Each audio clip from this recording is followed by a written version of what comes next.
Oh wait, let's do this. Oops.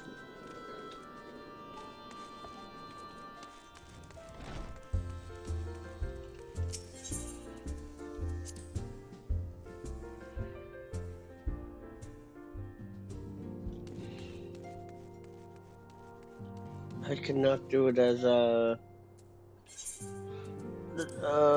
we are gonna do it as Viper. Tatarus, how did everything go in the first? Wait, don't tell. Oh wait, Upon speak, it is I've already seen these cutscenes. Saw them last time before the data class, so we can skip them.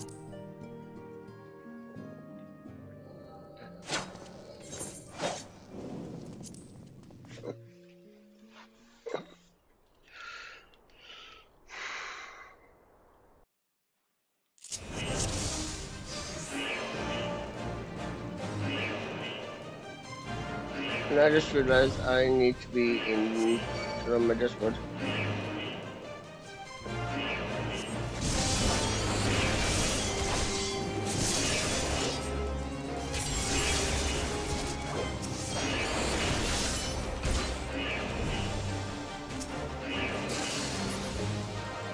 Good morning, Gameplay Boy.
Estanine says well.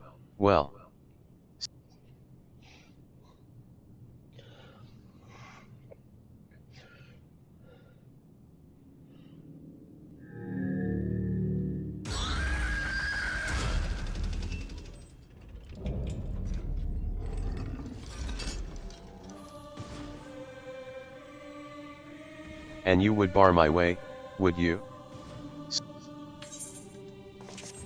Come, Nidhogg.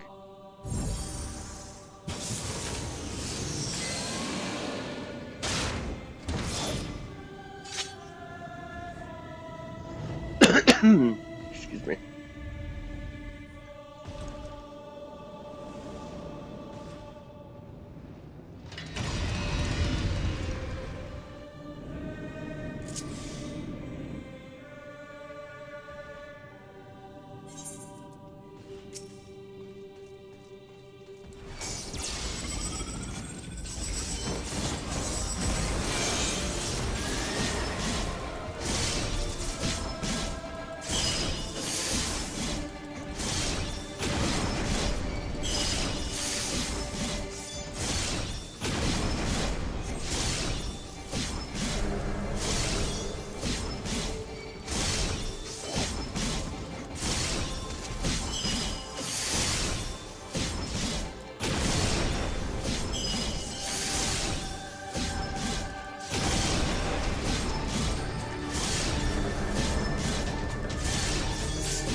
What the hell? Tateru says, hey, how did, upon it,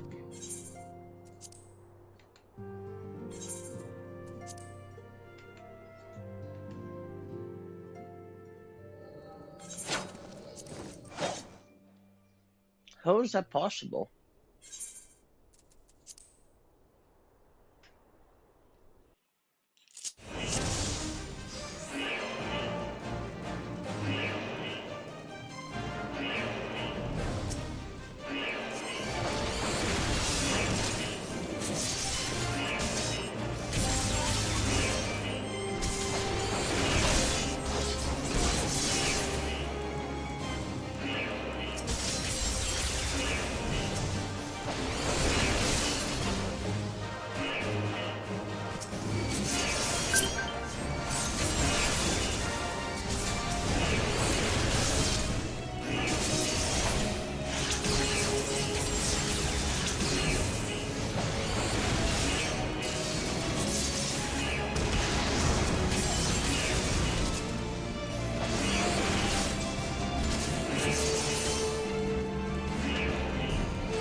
Estonine says, well.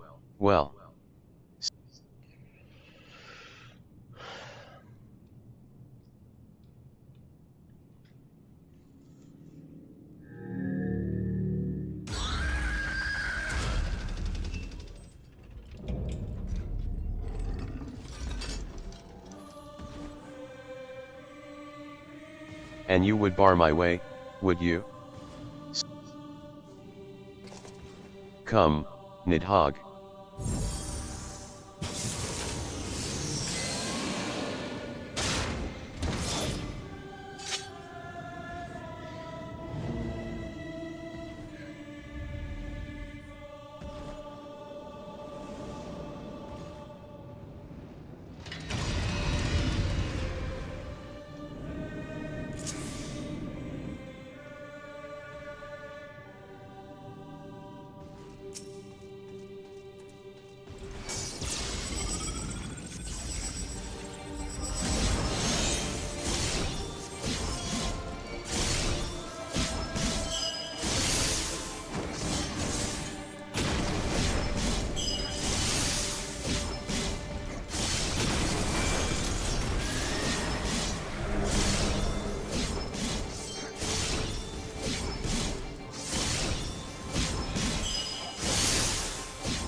How do I that? Because yeah, that doesn't seem right. Um,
Tater let's try says that Haven. again. How?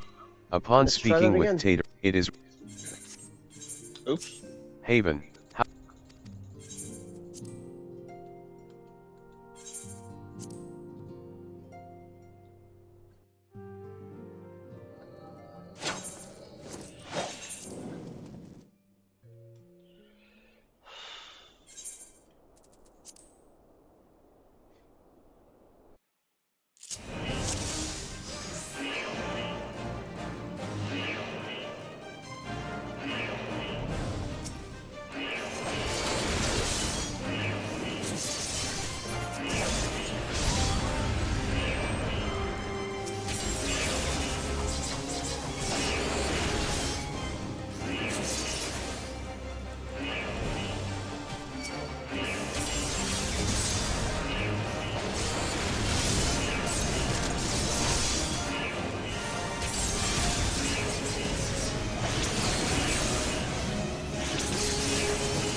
How the hell? That is Tater pissing says, me the fuck how did, off. upon speaking with it is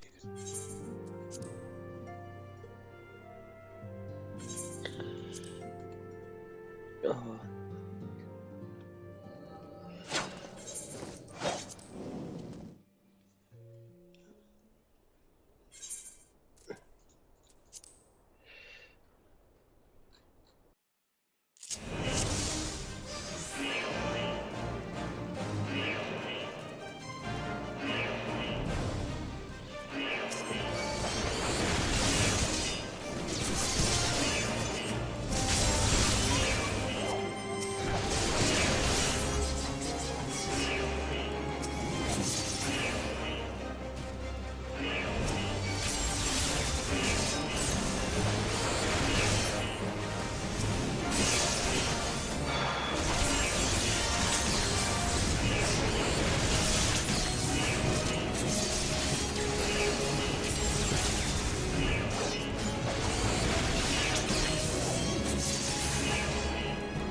Mm.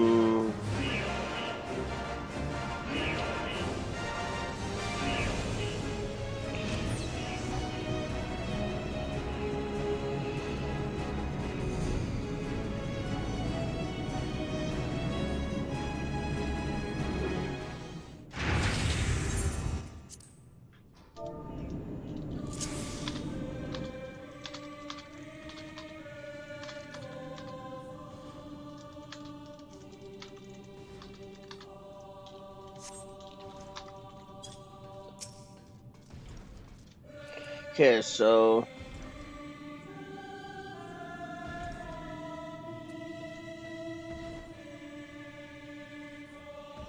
okay, so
had to do was complain.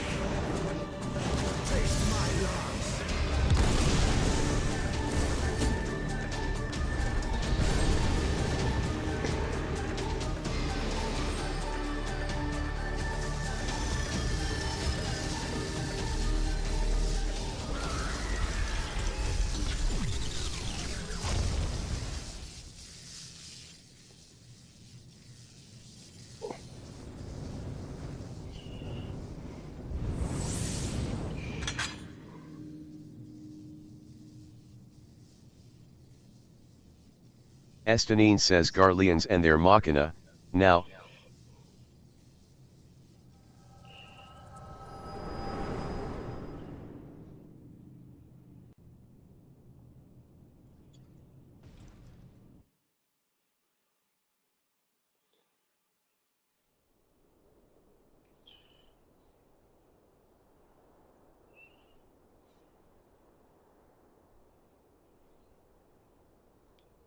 Are you all right?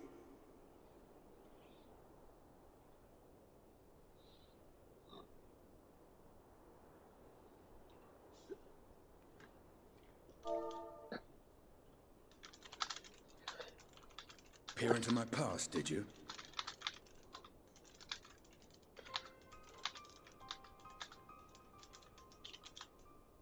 Well, I didn't quite relive the experience as you did, but I bore witness to it all. I'm still not sure what I think of this gift of yours. But no matter. Our confrontation was cut short when the Imperial Guard arrived. It was then that Xenos took his leave, citing boredom. To think their research into the Echo could bear such fruit. Escaping death, jumping from one body to the next, and returning to his own after all this time. He is an Ascian in all but name.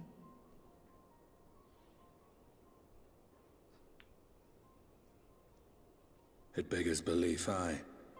But no more than a hero traversing the rift between worlds.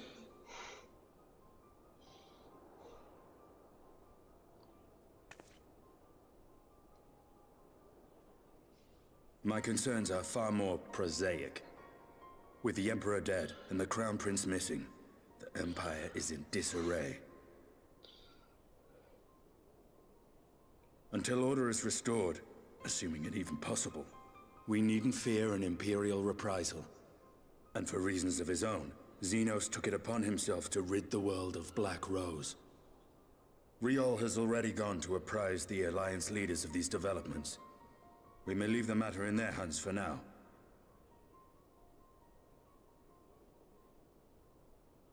Then perhaps we have seen the last of the fighting at Gimlet.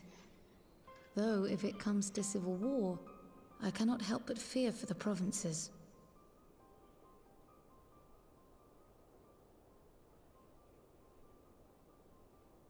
Ah, I'd nearly forgotten to ask.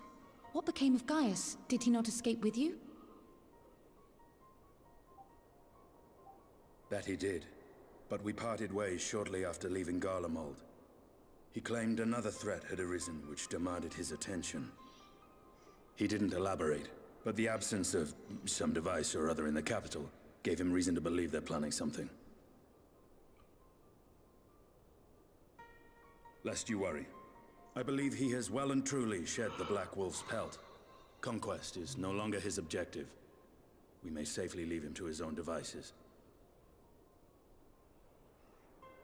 Well, it's nice to have one less foe to worry about, even if we do have a mysterious new threat to look out for instead. Speaking of which, I'll see that Riol and Al Shinobi are made aware. Though we still know next to nothing, it can't hurt to be vigilant.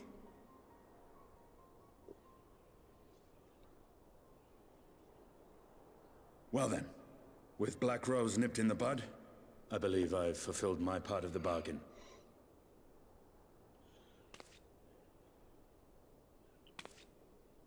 That's true, but with the Archon still slumbering away, we were hoping you might agree to stay with us for a little bit longer.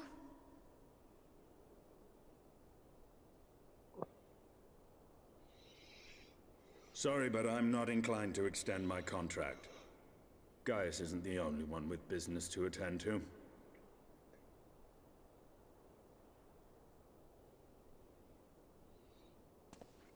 Thank you for your help then, Estinian.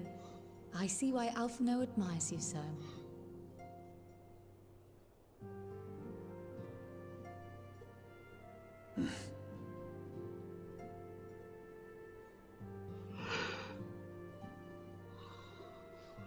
Farewell, my friend. See that you don't make a habit of dozing off in battle.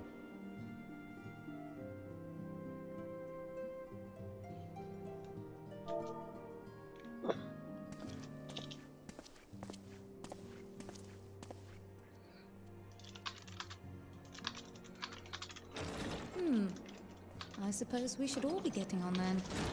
As ever, we will see to the Archon's needs. In the meantime, why not get some rest? You've more than earned it. Go on.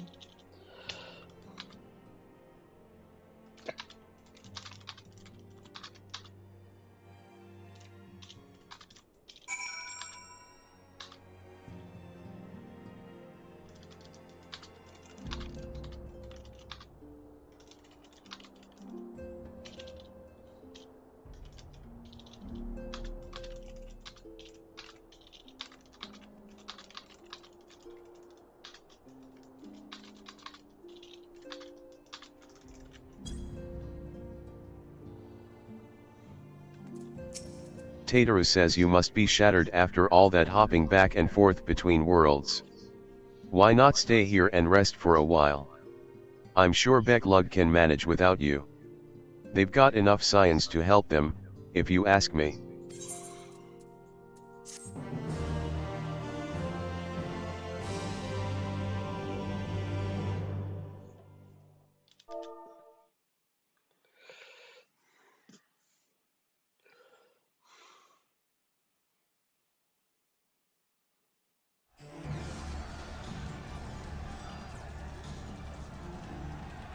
Third says traitors. You would dare deny.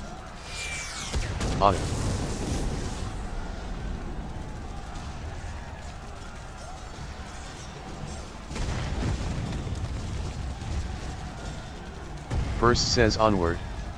Before this day is.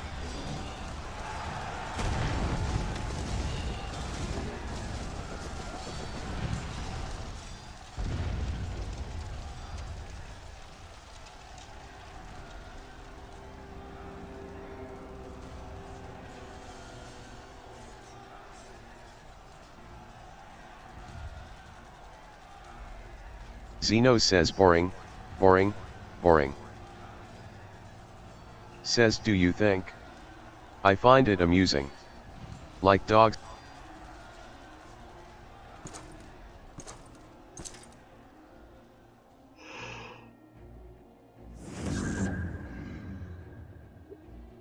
Zeno says that your soul is.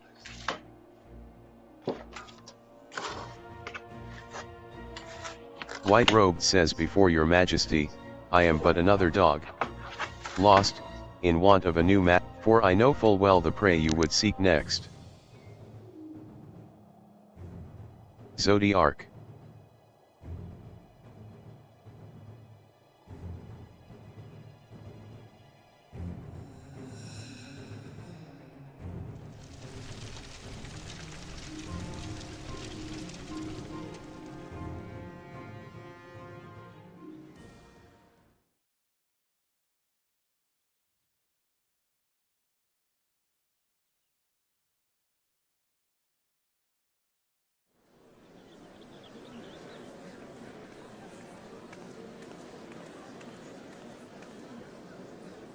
Begrimed says did you hear? The mayor's reopening Deadla Stoneworks, and Tatty says there's talk of resettling some of the old, abandoned villages too. They're even laying on free Talos to help anyone willing. Begrimed says free Talos. Ha. Tatty says steady work, board, and lodging. If that's not a recipe for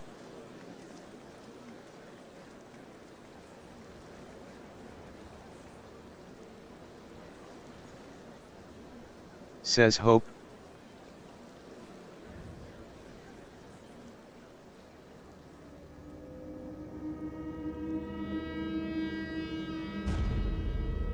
Wayward says yes. So long as I yet live.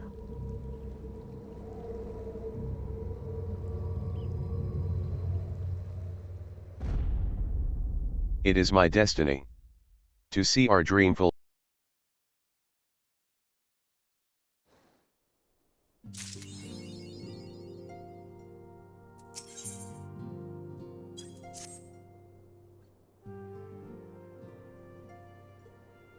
Krile says Haven. My, what a... If you've come to inquire after the Archons, fear not.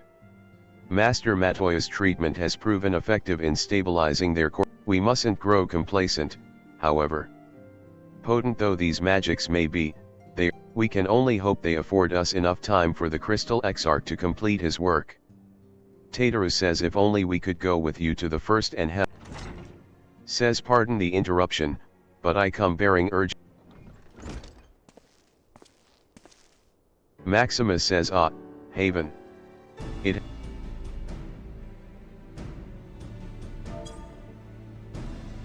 Forgive me, I don't believe we have been formally introduced. Maxima, former Garlean ambassador.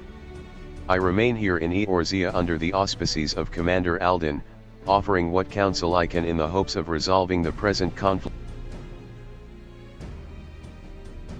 Krile says yes. I have heard stories of a defector from Garlemald. Maximus says indeed. As you may have heard, the imperial capital is in turmoil, and a sizable portion of the Garlean forces, with their numbers so greatly diminished, the main host of the alliance has withdrawn, leaving the Alamagan resistance to keep watch over the border. And it is there we have welcomed a most unexpected visitor who claims that this de-escalation may belie growing dangers and unforeseen threats. Maximus says Commander Alden has arranged for an impromptu meeting to discuss these revelations. He has also requested a representative of the Scions attend as well, though it was clear to whom he wished I extend. Krile says it would seem time is of the essence. Well, you'll not be attending this meeting alone. Though I am not as well versed in the affairs of city-states as our comrades, I see no reason to burden a single Scion with. Maximus says yes, of course. Then we must make for the... Tateru says well? What are you waiting for?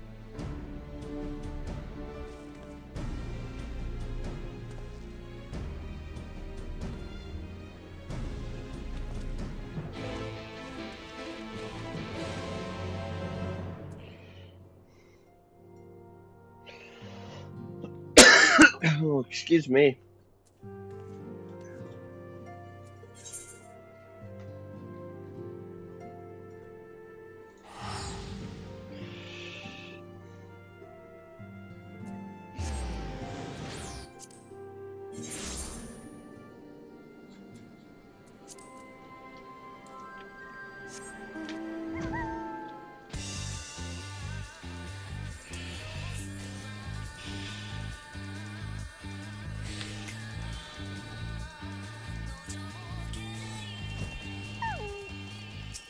Maximus says Commander Alden awaits us in the royal palace. If you would follow me.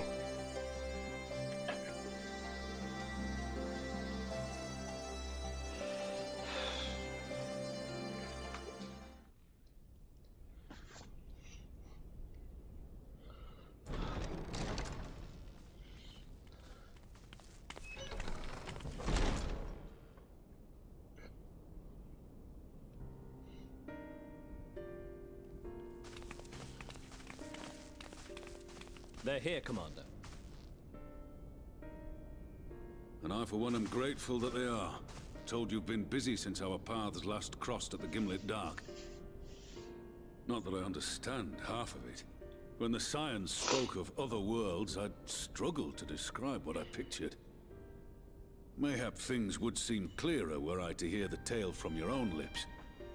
But I'm afraid the situation will not afford us that luxury. I trust you two require no introduction. We meet again, hero of Eorzea.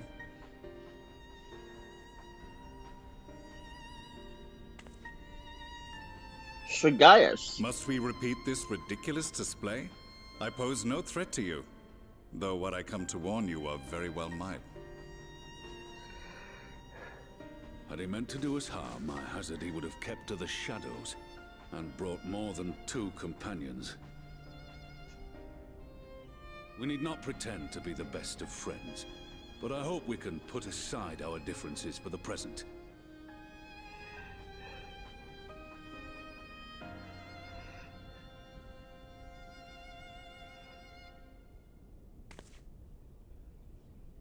As you are doubtless aware, Sir Estinian and I cooperated to rid the world of Black Rose in your absence. Our journey together took us as far as the Imperial Palace, where we witnessed Emperor Varus meet his death at Xenos' hand. Being the sole witnesses to this crime, and in no position to defend our innocence, we were then forced to flee, each pursuing his own avenue of escape. When we were later reunited, Estinian claimed to have encountered an unfamiliar kind of machina during his flight, but to me his description seemed anything but, and upon further investigation I found that I was right.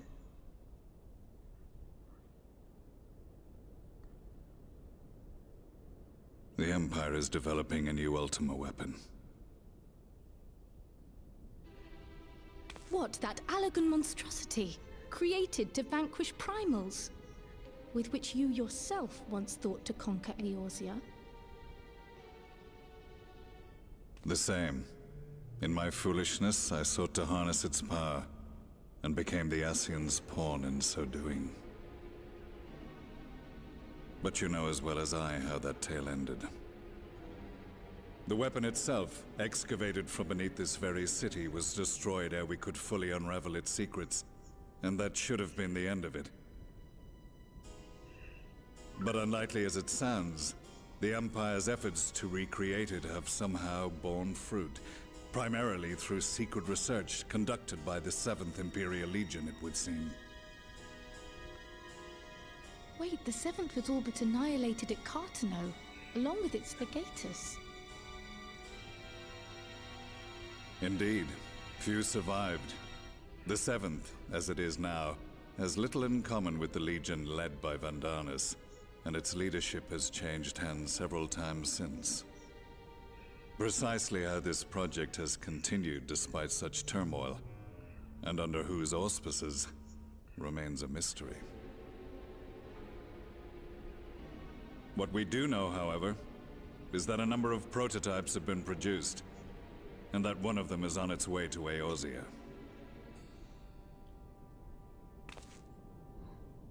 We attempted to stop it, but it was all we could do to slow its progress, so we resolved instead to bring you warning. And right glad are we that you did, though it soundly dashed our hopes that tensions might ease at last.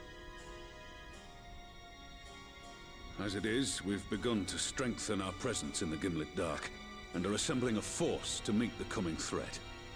A force with you in its vanguard, I hope. Before you say anything, I know full well you have pressing concerns of your own.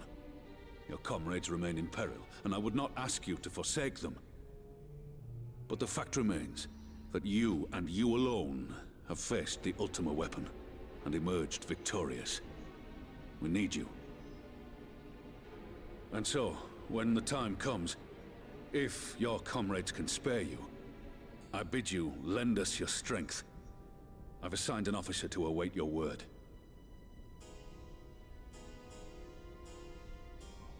The Ascians' downfall was to be the work of my remaining days, but it was my hand that kindled these flames, and I cannot allow them to spread any further.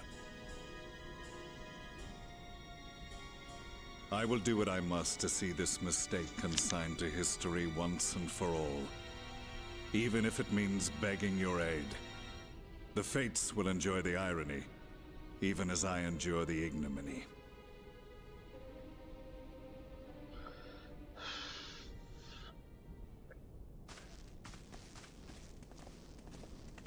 I too shall make for the border and offer my skills, meager though they seem in such company. Mayhap we shall meet there anon.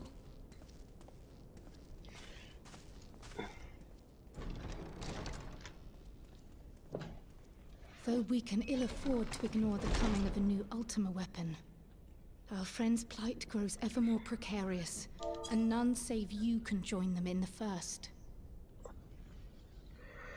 I only hope you are not forced to make a choice.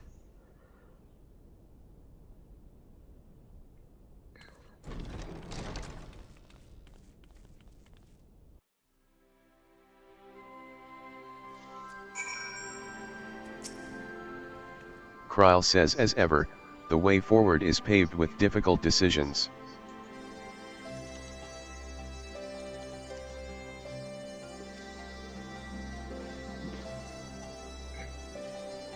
If you cannot stay for a debriefing on the Ultima weapon, I will not stop you. I only ask that you confer with me before returning to the first.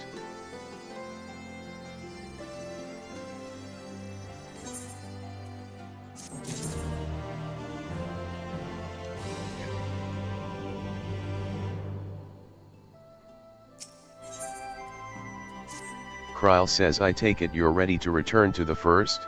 Then I would ask that you apprise the others of recent events here in the source. Namely, Xenos' return and the development of a new Ultima weapon. As for their bodies, you may assure them Master Matoya and I will continue doing what we can to keep their corporeal ether stable. Safe travels, Haven. I hope to see you, and the other Scions, soon.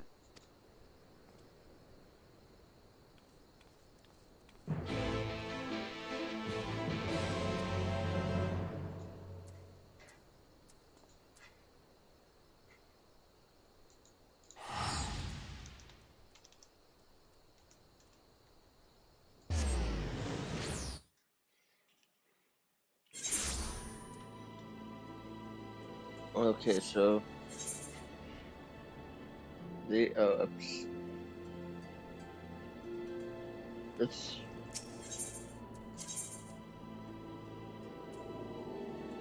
let's go here.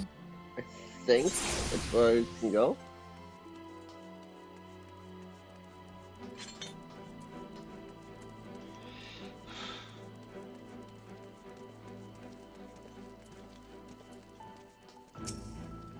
Lloyd says, What's all this, then? You got something what needs making? Lurik says, Indeed I do, good sir. I wish to commission the production of a device that can generate a tremendously loud sound. It must be small and light enough to be carried by a single individual as well.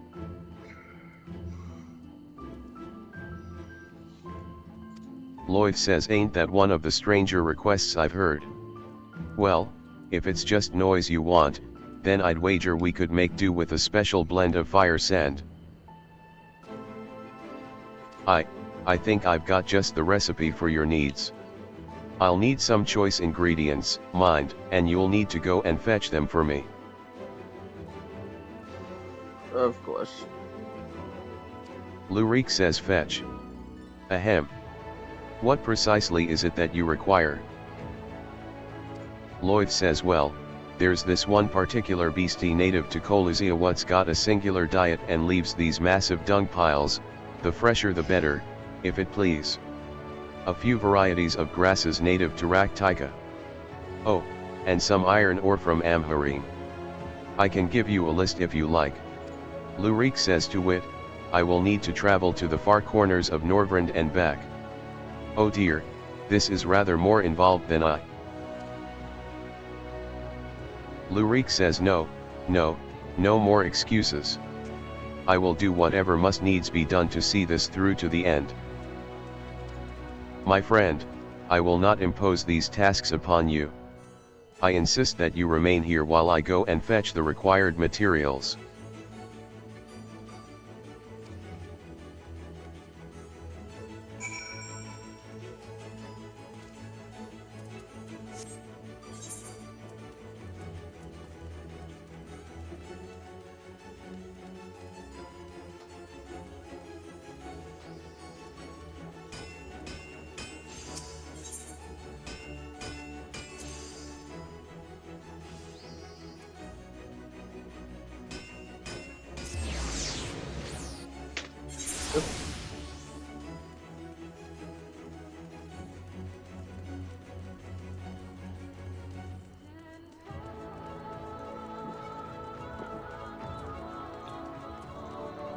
Crystarium says, do you have business with the Crystal Exarch?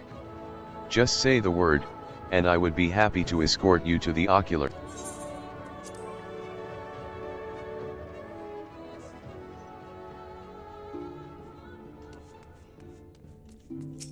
Crystal says, you've come at a most opportune time, my friend. I've made something of a breakthrough in my research on the soul and a means to return the Scions home. I trust you two have been making good use of your time. Ill tidings from the source, you say? Then I will summon the others that we might all be apprised of the situation.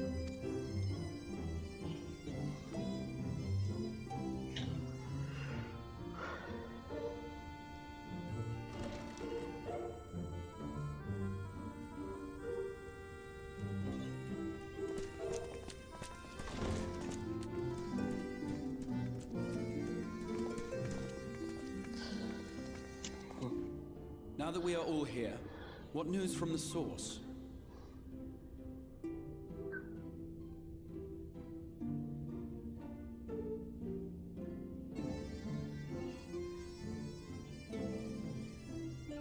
A new Ultima weapon? We must count ourselves lucky that Gaius has pledged his assistance.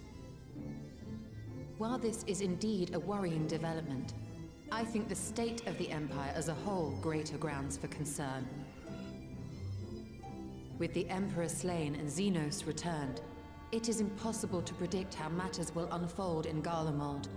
The Ultima weapon may be but the first of many unpleasant surprises. The situation beareth closer observation, of that there is no doubt, and doth compound our need to return unto the source.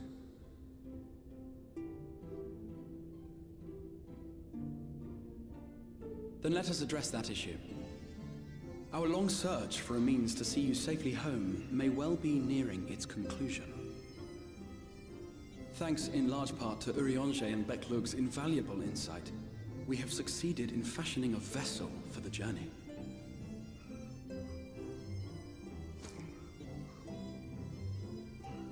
We set out to create a crystalline container retaining the more useful properties of white aurosite, but without its regrettable limitations. And after a good deal of trial and error, we made one. An ark for soul and mind both, that will allow your incorporeal self in its entirety to be ferried between worlds. A spirit vessel, if you will. However?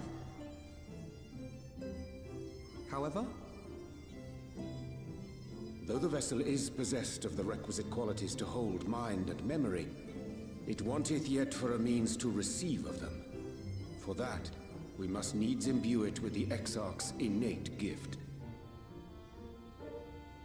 A gift that lives on only through the blood of the Allagan Emperors, which certainly does not flow within aurosite or any other crystal. Just so, milady. The blood serveth as a conduit of sorts. In its absence, memory cannot pass from mind unto mind, nor from flesh unto crystal. That being the case, we must either alter the process of inheritance so as to require no such thing, or determine a means by which my blood may permeate the vessel. I am hopeful that the records found within this tower will yield the knowledge we require to pursue one or the other of these avenues. As well you should be. The Allagan's body of etherological research is extraordinary. I can scarce believe it the work of ages past. But its underlying principles are not so very different from those of my own field of study. Given time, we will find the answers we seek.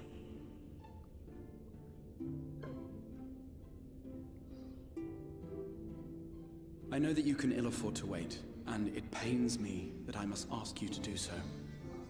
I can only reaffirm my promise to you that a solution will be found. Whatever it takes, I will see you safely home.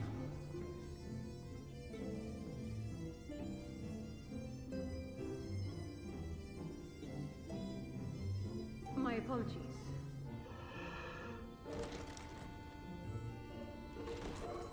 I do hope you haven't come to tell us that mortal peril fast approaches. No. I had hoped to speak with the Warrior of Darkness.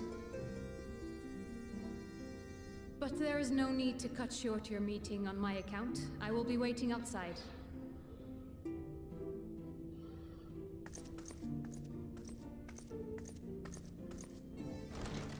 Why not speak in here? She knows I don't mind. Unless she didn't want to. Perhaps I might accompany you. Though I am woefully ill-qualified to assist in the Exarch's research, I may yet be of some use to Lena.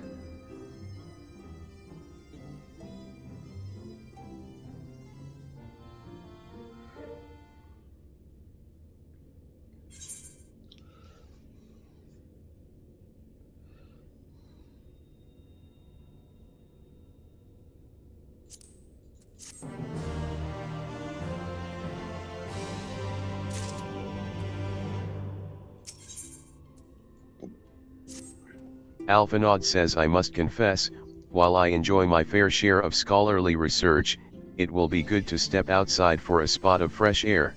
Now, then, shall we go and speak with Lina?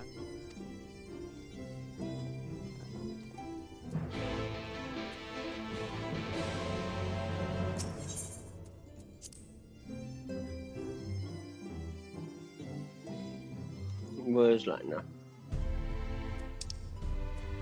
No, she's just south of us. Okay. Oh, she's right there.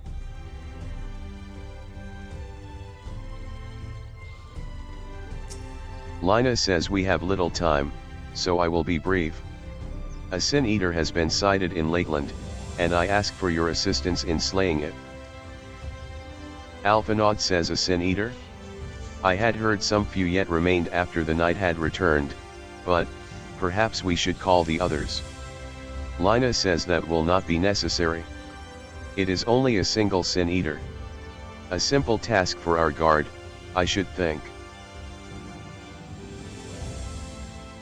Lina says, that said, I believe fighting alongside the Warrior of Darkness would be a valuable experience for them. Peace can lead to complacency, and they gain nothing from an easy victory. But you do not underestimate your foes, however harmless they may seem. My men would do well to learn from your example.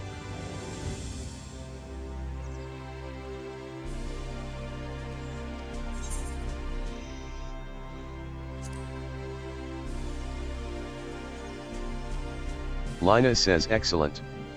Then let us make for Fort Job.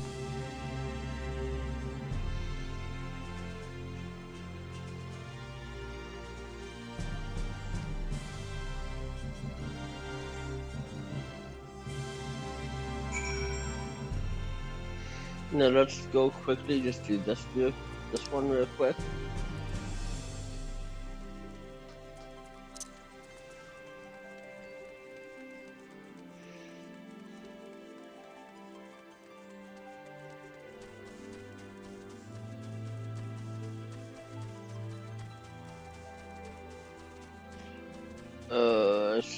I'm gonna make a beeline to the Mercury board real quick. I mean to the Summoning Bell real quick.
Theo says, oh, my adorable sapling. You have need of Nekecha? Yes. But sing the word, and let your beautiful branch do what? Theo said, you have no more need of Nekecha. Nope. Oh.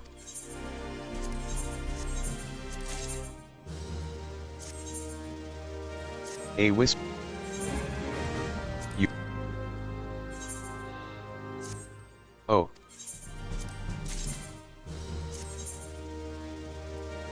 Theo. You have. Oh. A wisp. You.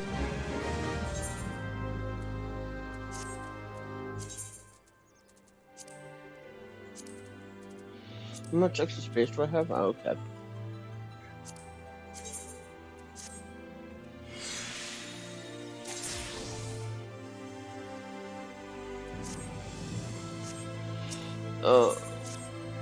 Oh, my.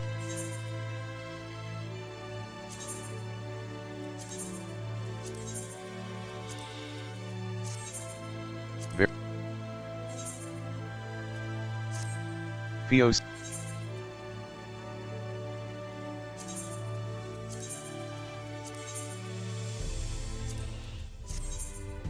Very. Oh. Wow. Very. Oh.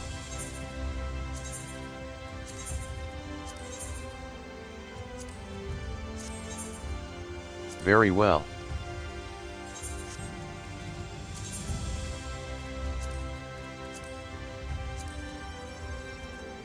Wow.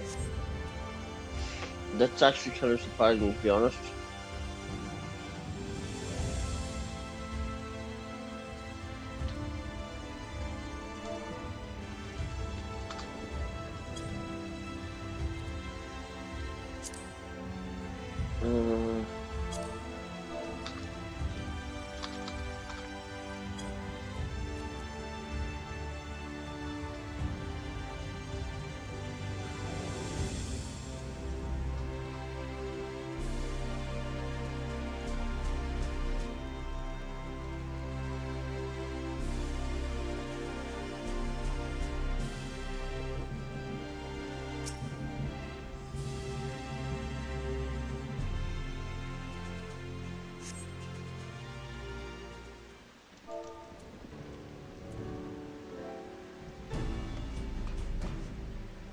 Lurik says Where did you get that? It was a series of surprisingly harrowing experiences, but in the end I managed to obtain the materials necessary. Lurik says that gentleman was rather accommodating. Despite being somewhat put out that I had not any gil to pay him for his labor, he was nevertheless willing to teach me how to craft the arrows myself. He said he found my Lurik says I must confess, despite being utterly exhausted by all this busy work, it had. Lurik says, and now that my noisemaker arrows are ready, I cannot wait to put them to the proof. If all goes to plan, the explosions should be loud enough to incapacitate. Lurik says let us put an end to her tale, my friend, and in so doing write the opening of ours, that of Reek and Haven, bounty hunters extraordinaire.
Lina says if you would wait here a moment, I will gather the others.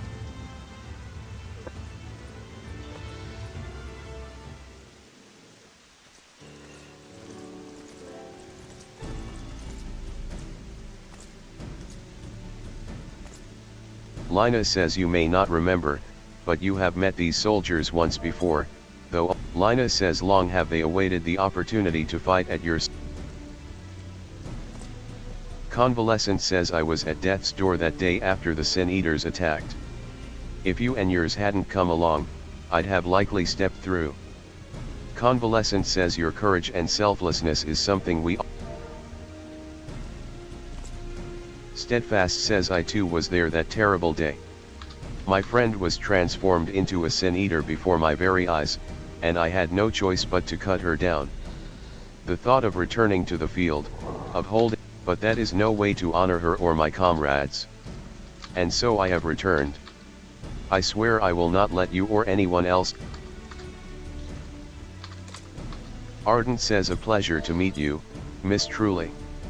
It seems like only yesterday I watched as you took flight astride in Amaro. Ardent says strange to think the Yulmaran soldiers we once locked blades with are now on our side, but we will do our utmost to keep the peace here in Lakeland.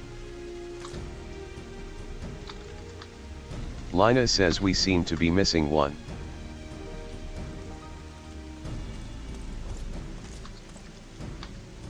Honest says my apologies, Captain Lina. An elderly gentleman asked that I escort him to Clear Melt. Lina says I'll not begrudge your desire to help those in need, but a soldier must be punctual. Especially when we play. Honest says it won't happen again.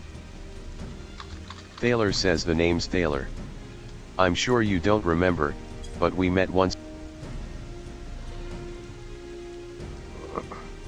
Thaler says I asked you to deliver a message to the Exarch and the Warrior of Darkness. Little did I know I was already Don't give up. Don't give in. I keep those words close to my heart. And the boundless, beautiful skies above. My friend got to see the Knight's return shortly before he passed. He left this world with a smile, satisfied with a glimpse of what would. But there are countless others who weren't so fortunate. They gave their lives for the promise of a future they'll never know.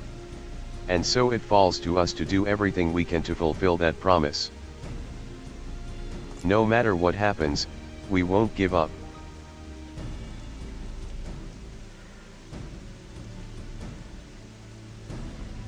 Lina says your heroism has inspired all of our guardsmen in much the same. Our scouts at the northern staging point have not had the pleasure of meeting you in person.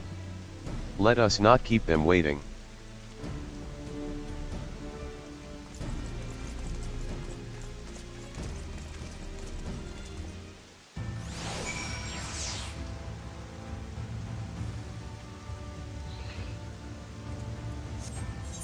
Where's the scout? Way up there.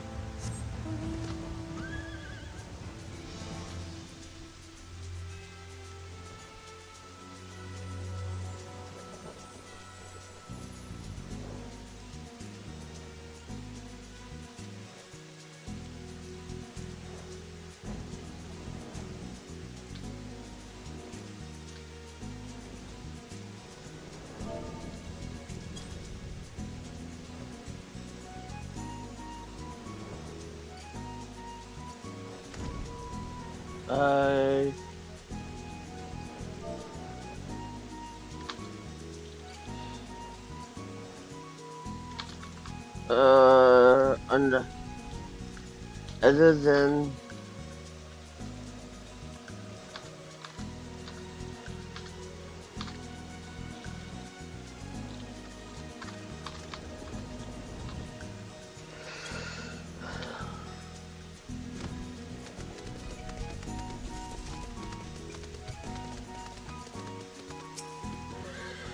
oh wait.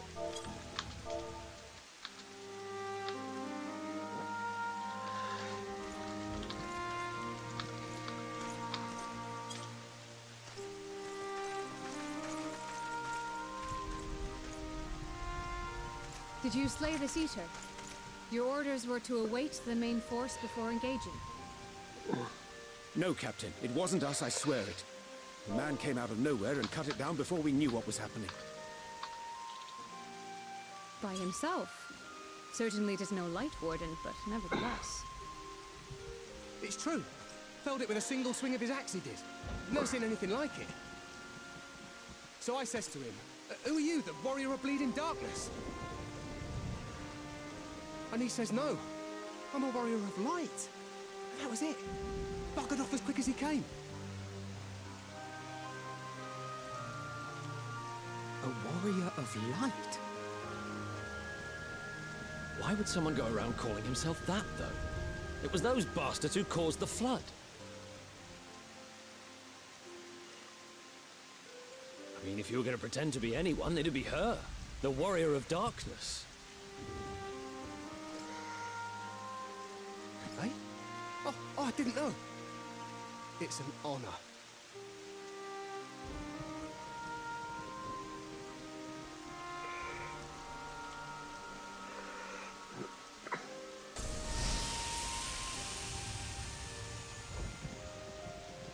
Since the Eater is no longer a threat, our work here is done. Return to your posts.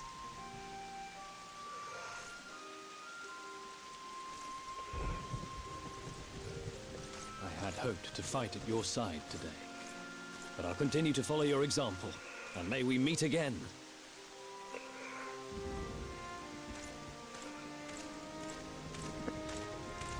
I apologize for the wasted journey.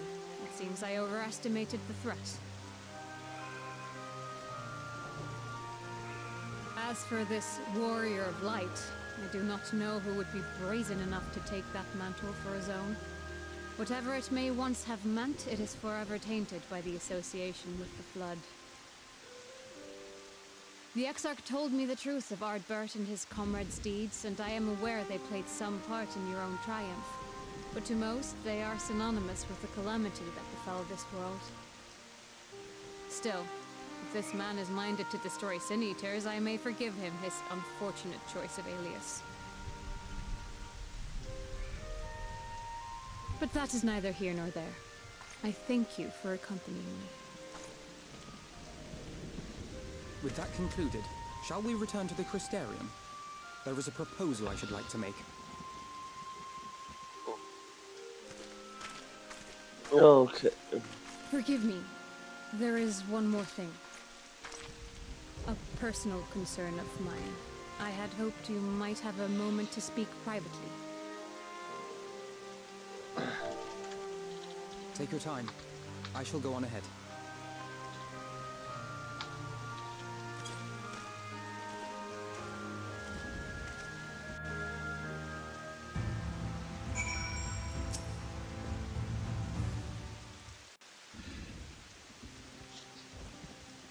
I will not mince words.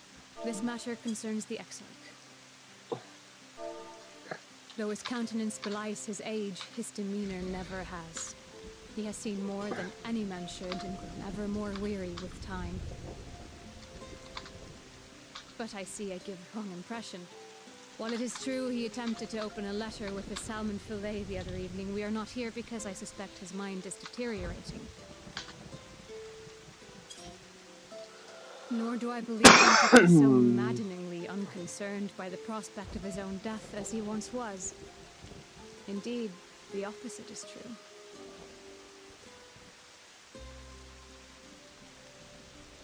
It is for this reason that I seek your advice.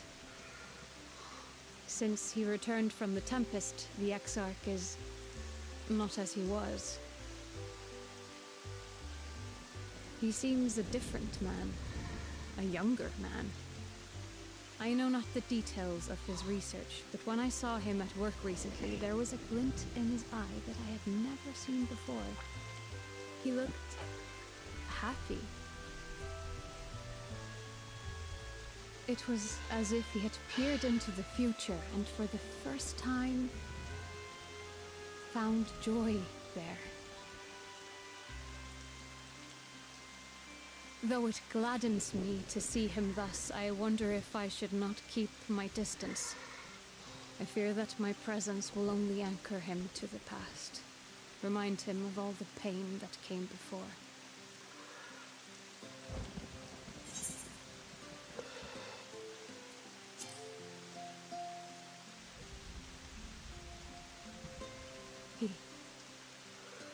Are you sure? Then perhaps we might remain as we were. As we have always been.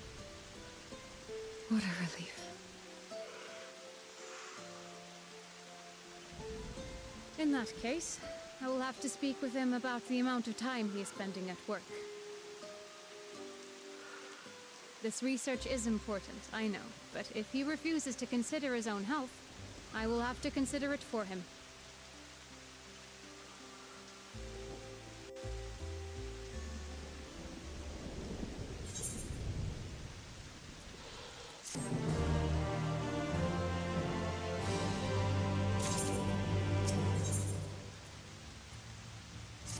Lina says I will not keep you. You and your comrades have much to discuss. I will see the others back to their posts.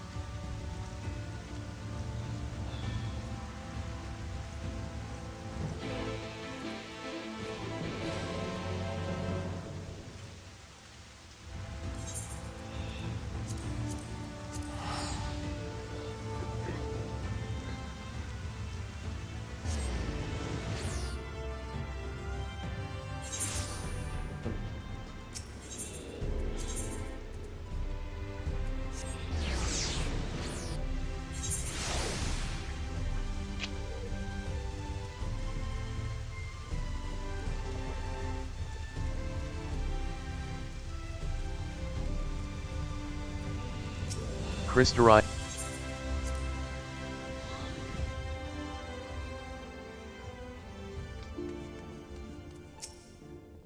Alphinaud says the others were quite shocked to hear of what we found in Lakeland. But now that you're here, there is a proposal I should like to make.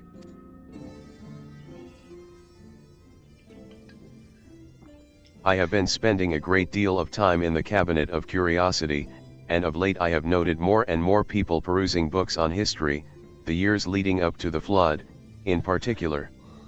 I suspect they wish to know more about the Warriors of Light, as well they should, but nearly everything I've come across describes them as Sin Eaters or worse. Regardless of whether or not this Warrior of Light is who they claim to be, I worry that their sudden appearance, in conjunction with this renewed interest in their predecessors, may lead to growing unrest and fear. If the people of the Crystarium seek the truth, I say we give it to them. Urianger says I too can attest to the falsehoods found within full many of the Cabinet's tomes, with nary a mention of the noble deeds of Ardbert and his Wishtala says to be fair, they bear some responsibility for the Flood. But when the tale is told again and again over the course of a century, I am not surprised to see their roles distorted and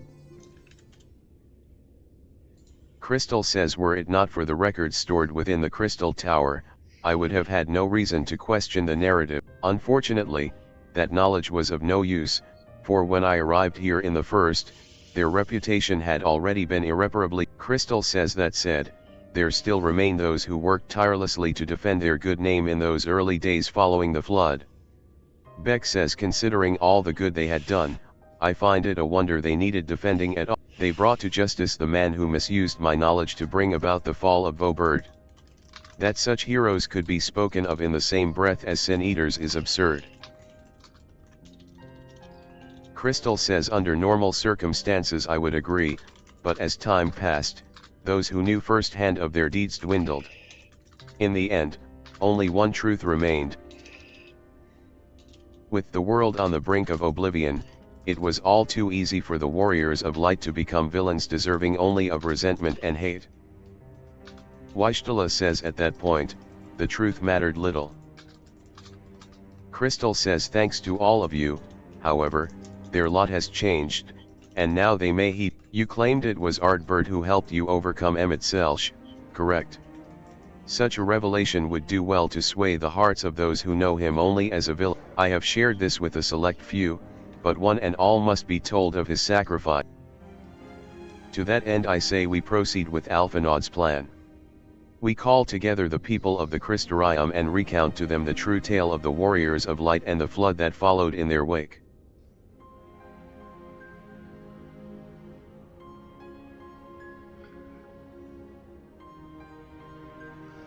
Alphinaud says, well? What say you?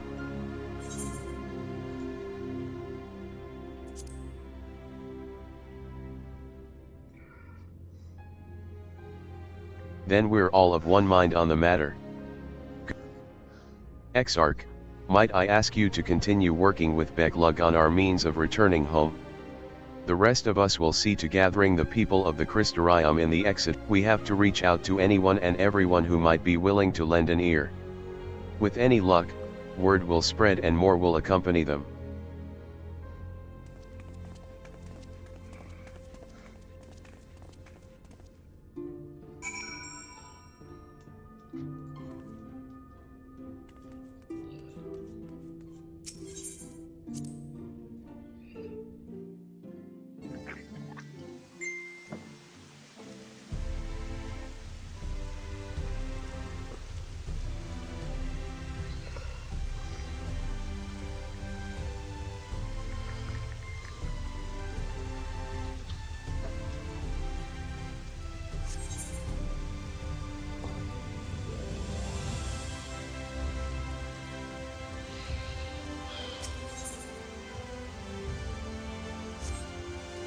I'll just run there.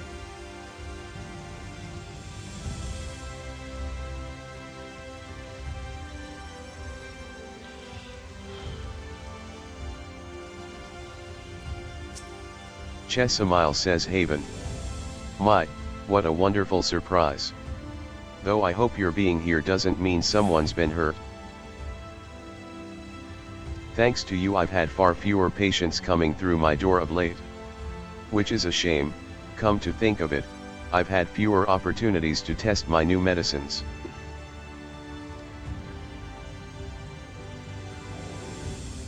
Hee, I jest, of course. It's actually been quite pleasant to have a few moments to myself now and again. The truth about the Warriors of Light? But the Exarch has already spoken with me about them. Well, if there's more to the tale, I'd very much like to hear it.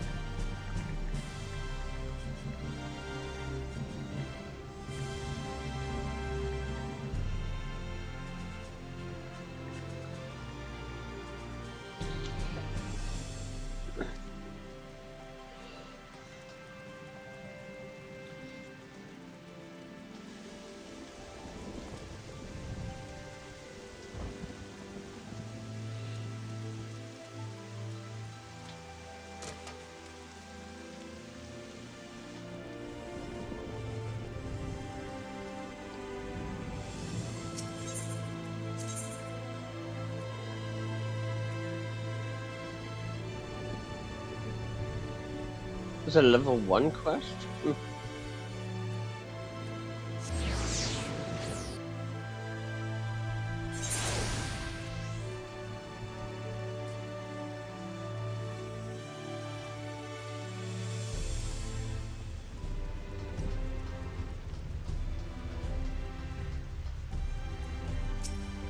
Glenard says, well, to what do I owe the pleasure? Whatever it is, I must ask you be brief. With the night returned, visitors have been flocking to the Crystarium, and I find myself too busy by half. I don't mind it, though. Seeing the stairs so full of life and excitement, one can almost forget the flood ever happened. The Warriors of Light? Yes, the Exarch has mentioned them before, but everyone knows them now as the cardinal virtues. Or are you? Well, you've yet to steer us wrong, so I'm willing to hear what you have to say.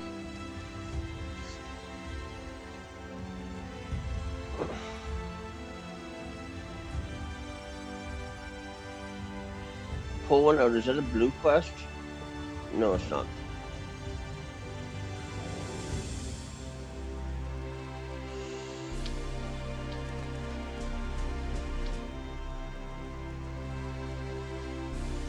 Where's the... Oh, there's one over here, baggy.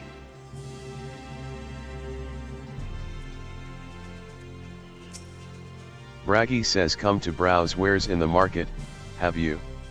Well, I can guarantee you'll have no trouble finding what you need, whatever it may be. Under Yulmari's new leadership, trade has never been more prosperous. Word is that fellow from Deadless Stoneworks has taken over as mayor. Did he really? Little wonder business is booming the way it is.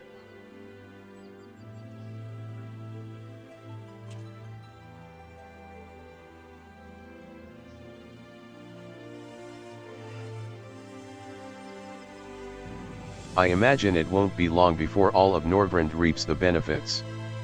But you've not come to talk about the market. Something on your mind?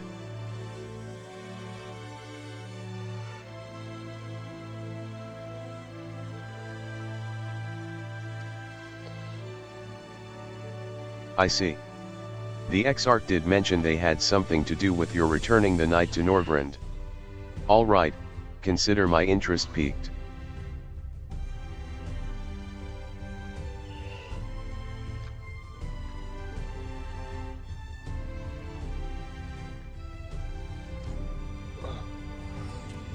Where's the next one? This way.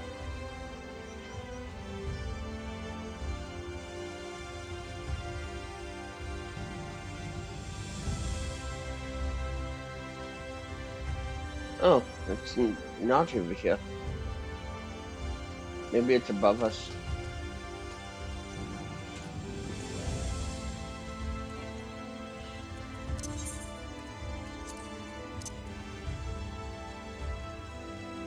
Yeah, it's this way.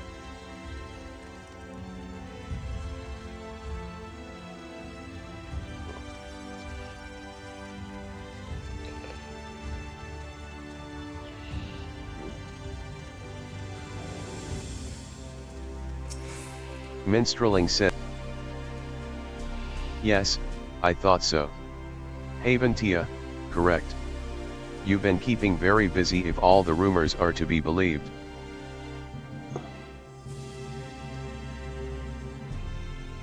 Minstreling says Why are you staring at me with such intensity? Pray tell, have I said something to offend you?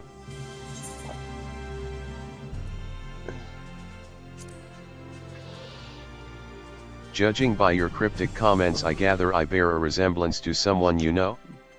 But I can assure you that we have never met before, you and I. Don't believe me? Then let us be friends. The more you learn about me, the more you will come to realize how different I am from this other me. I am a wanderer by trade, but a minstrel at heart. A keeper of tales, a singer of songs, a preserver of forgotten truths. Yet in defiance of my itinerant nature, I have elected to remain here for a time and compose new works. You being a traveling sinner, I'm sure you've seen your share of adventures. Such stories often serve as the best sort of inspiration. Perhaps I could persuade you to regale me with one or two.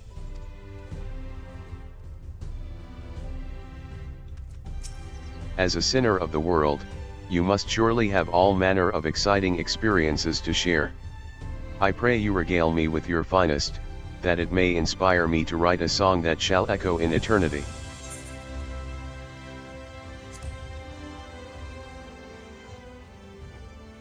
I am all ears, Haven.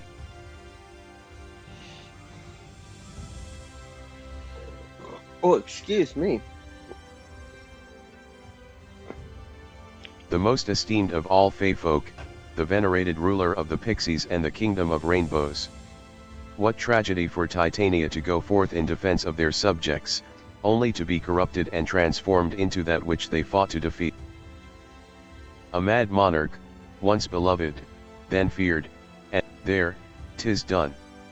And you shall be the first to hear.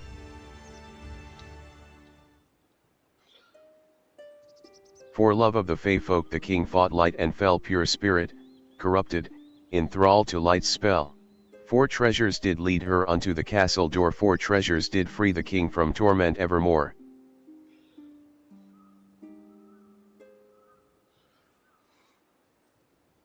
I can only imagine the horror that must have gripped Titania in the moments before the transformation was complete. Knowing that the very people you had sworn to protect would soon suffer and die by your hand. It is an all too familiar tale to those of us who have struggled to survive in the wake of the flood. We can but hope that the knight's return is of comfort to their soul, should some aspect of it endure. With the passing of the light, the Fae now dance beneath starlit skies. Where before they mourned, they now rejoice. You may. Minstrelling says, I look forward to hearing more of your adventure.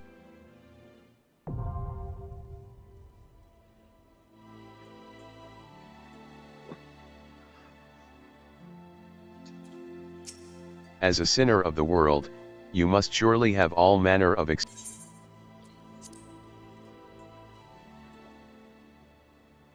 You have a tale for me, my friend.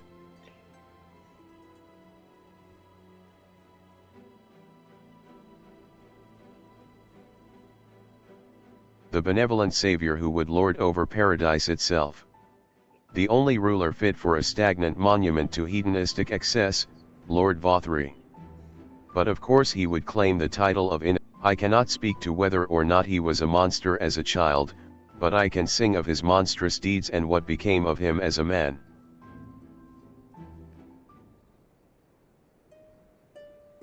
Beneath blinding skies the Lord of Light reigns supreme, from his lofty perch to floating fortress he retreats to plot and scheme. Heavenly exile, born of man and sin, embrace your ascension and fall, warden resplendent, in vain.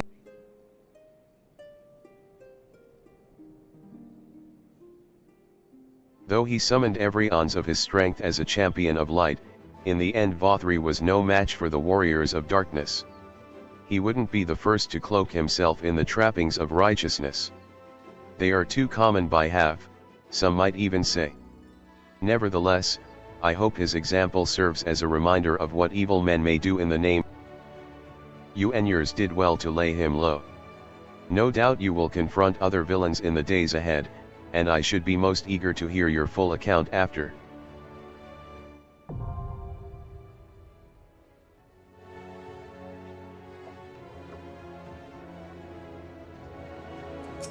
As a sinner of the world,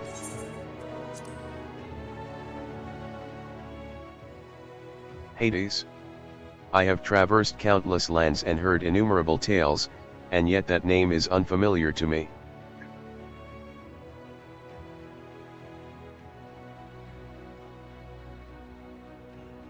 The very man who flooded this world in light, that its extinction might bring about the rejoining he sought. An Ascian who lived 1,000 lives in pursuit of this single-minded goal until he fell, at your hand. There is a part of me that cannot help but feel that it is not my place to tell this man's story. To sing of the ambitions that spurred him to wreak such wanton destruction, and those that compelled you to see that his dream would die in vain. And yet, if you will permit me a moment's indulgence and a measure of poetic license, I would grace your ears with a tune. I call it,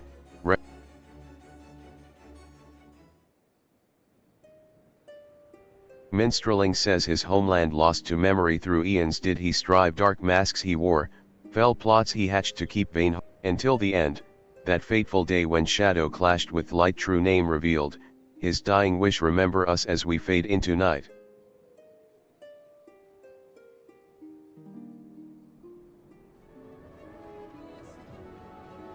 A most challenging subject to put into words, indeed. And yet, I can take some small solace in knowing that the entirety of the tale, in all its tragic and terrible glory. I must say, I find it quite fascinating how this Emmett Selch chose to reveal his true name on the verge of the battle that would prove to be his downfall. I am reminded that the Knights Blessed have a similar tradition, in which they conceal their true names outside of rare occasions, such as funerals. What significance might the act of announcing his true name have carried for him? A matter to ponder, perhaps, should you wish to fully grasp the nature of your foe, of the shadow to your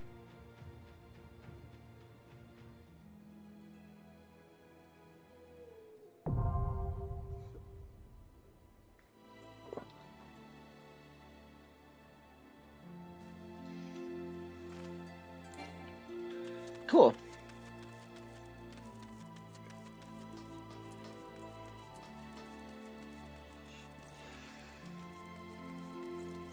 You have a blue quest for me right here, Bethana.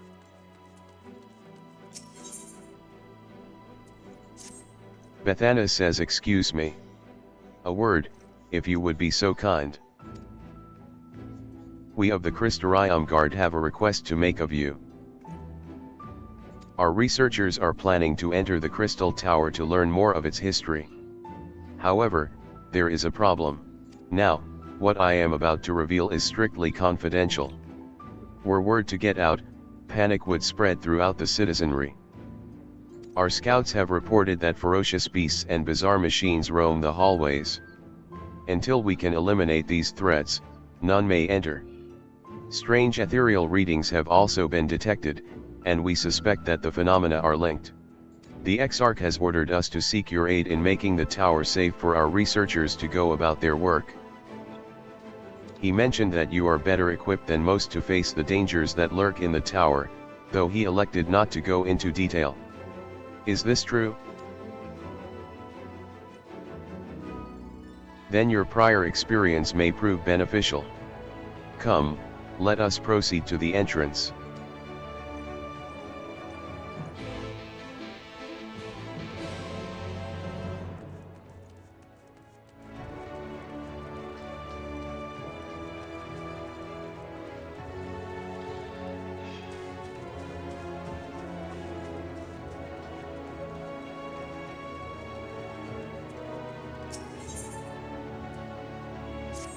Halder says there she is.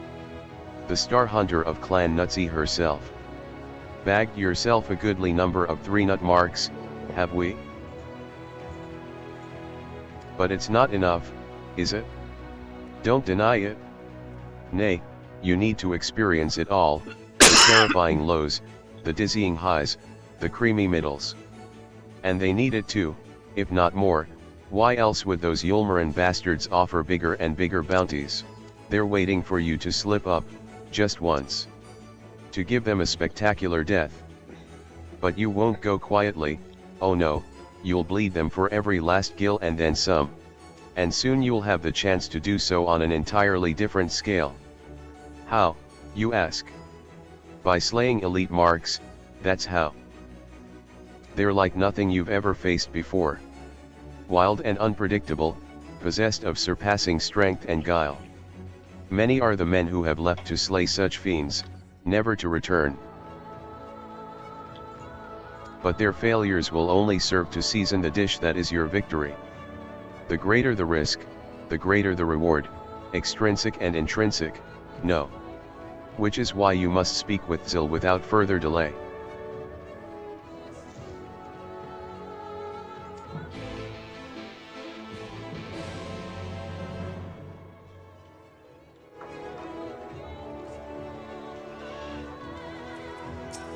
Zil says, oh, it's you. Come to beg permission to hunt elite marks? That I cannot grant. Just the other day our very own leader fell in battle with such a beast. Torn to shreds and devoured, nary a trace remained to be buried. I cannot in good conscience allow one of our most promising hunters to throw their life away as he did. For now, I must insist that you content yourself with the 3-nut marks. Says now wait just a gosh darned minute.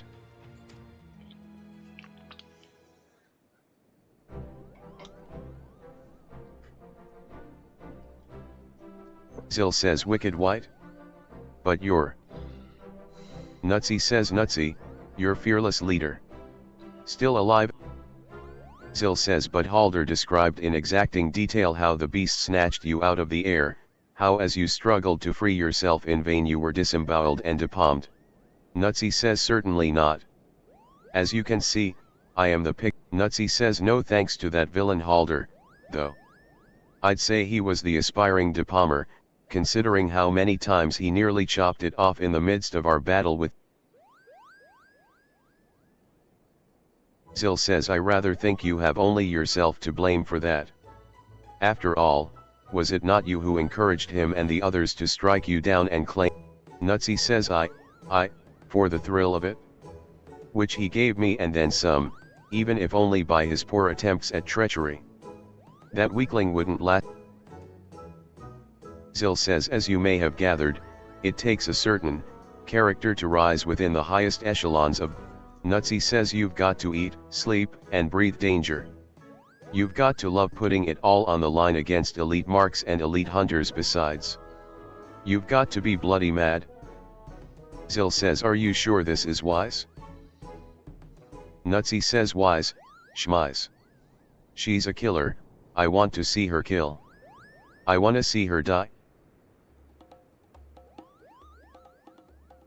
Zil says it's that ridiculous philosophy that's losing us hunters by the boatload. How are we supposed to build a sustainable organization when you keep encouraging people to kill themselves in the most violent and pointless ways possible? Nutsy says well, ahem. I just wanted to say that you may be the most promising new hunter I've seen in ages. Brilliant work out there, really marvelous.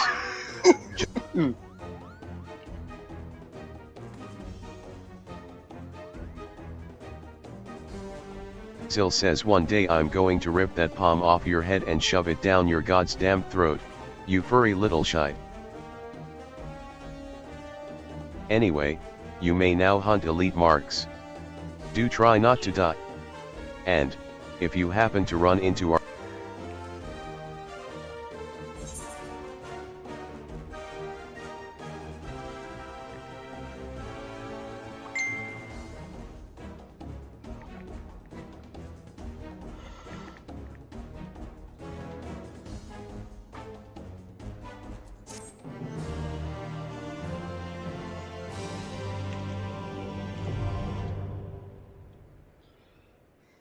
You are now permitted to take bills for elite clan Nutsy marks from the clan hunt board.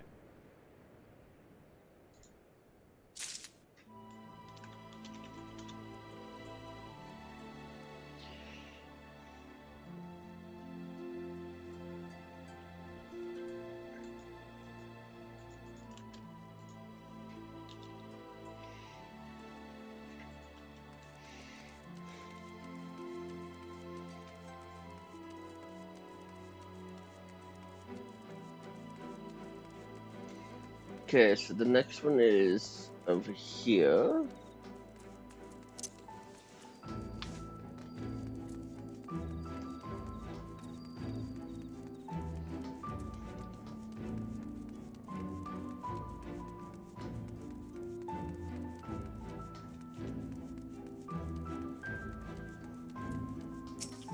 Bethana says, I take it your preparations are complete?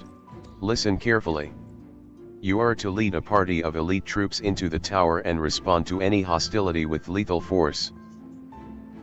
Bethana says once the way is clear, the researchers can begin their expedition. Our main objective is to identify the source of the ethereal disturbance. The tower cannot be considered safe until we do. Should you encounter any opposition beyond your capabilities, you are to withdraw immediately. I wish you the best of luck. It's 20.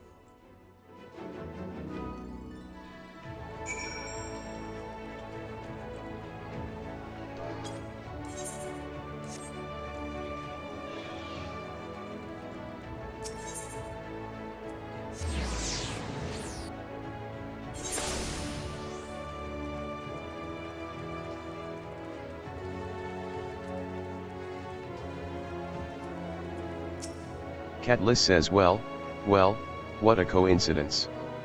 I was just reading over a letter I received from Grenold not long ago. He says a visitor from the Crystarium found him at the bottom of the ocean, and that she inspired him to reach new artistic heights. Well, I can only think of one person capable of both feats, though I'd say the latter is far more impressive. Catliss says to think fate could bring the two of you together in such a place. I'm sorry.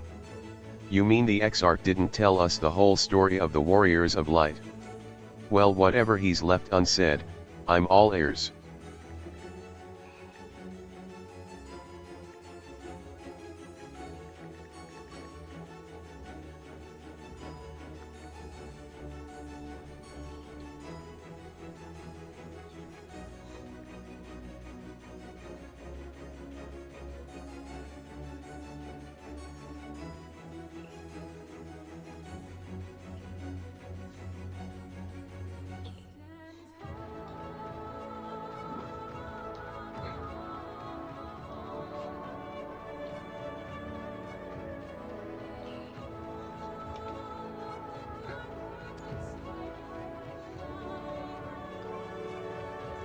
Where's the next one? Okay, the next one's up there.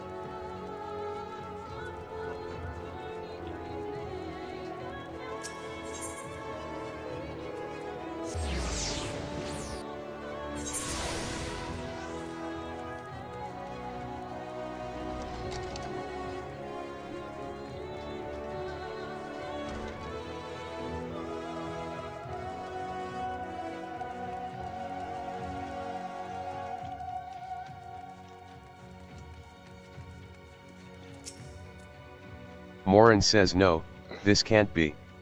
Surely there is at least one book here that does not cast the warriors of light and their deeds in such a negative light.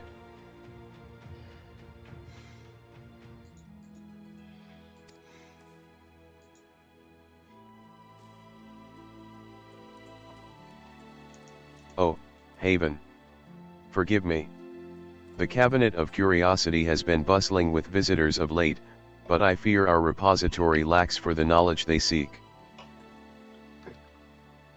The people wish to know the truth of the flood, of the warriors of light.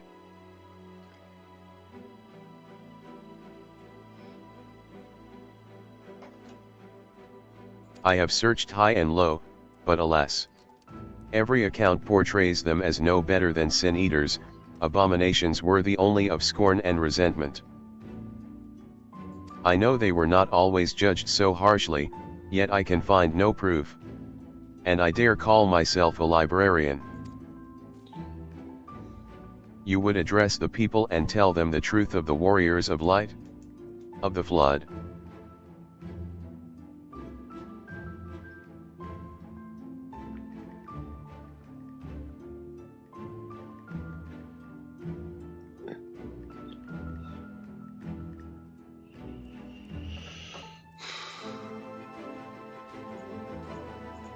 How wonderful! You have regaled me with the tale once before, but I should love to hear it again. Oh, and you may be assured I will not come alone. Alright, Alfie, where are you? You are down there, okay.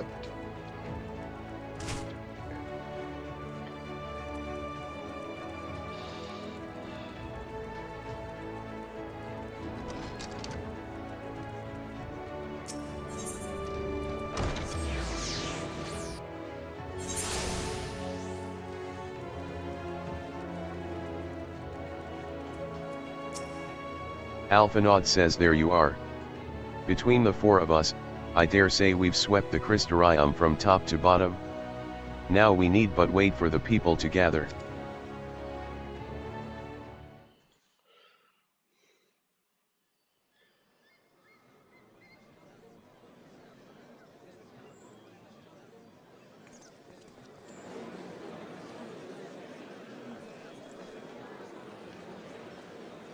Yes, this looks to be nearly everyone.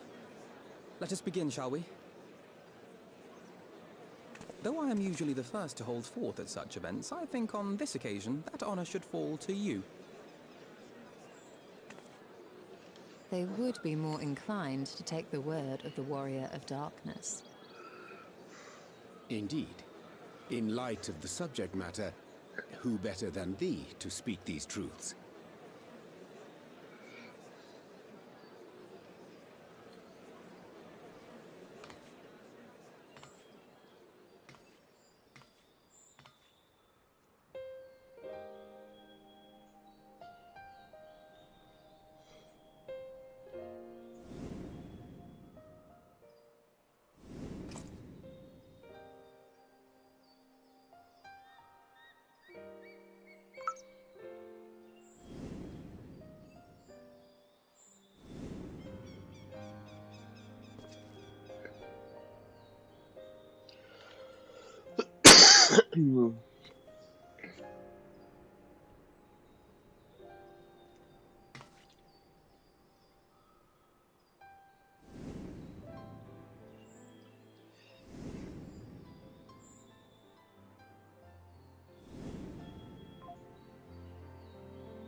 Wicked White? The Warriors of Light did all that? So they never... I mean, they only ever wanted to help. And when everything they'd done turned to ash, they still carried on. They gave everything to stop the flood. First their lives, then their souls. And they managed it too, in the end. They saved us. And we cursed their names.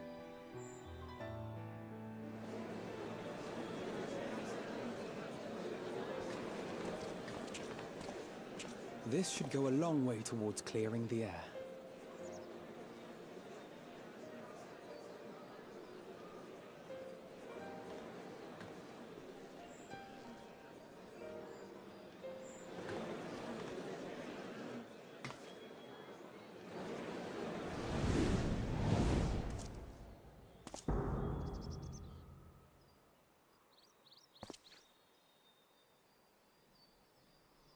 Impossible.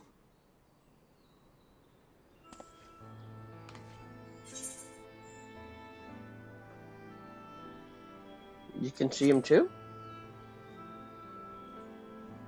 I definitely see something. You don't think it's a ghost, do you? Nay, yonder standeth no bloodless apparition, but a warrior of light and darkness both. Ardbert. What in the world?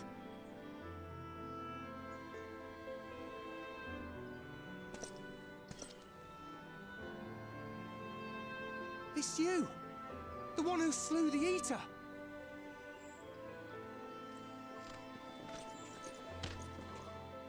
That it should be the warrior of darkness who brought the truth to light.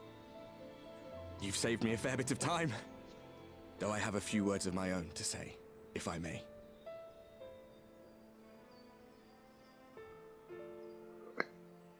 People of the Crystarium, I am Ardbert, one of those you know as a warrior of light. That's impossible. You should be dead. Aye, that I should. But as the world has been given new life, so too have I. I know not why I, and I alone, have been gifted this chance. But I do know this. Only by the will of the star itself could such a miracle come to pass.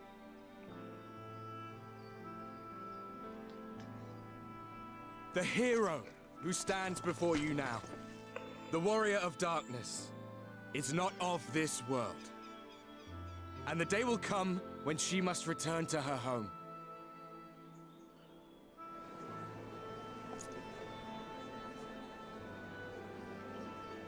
But this land is our home. And if it is to remain so, now and forevermore, it is we who must protect it. The time to rely on saviors from afar has passed. It is you who must rise. You who must become the new warriors of light. What? Us? Warriors of light?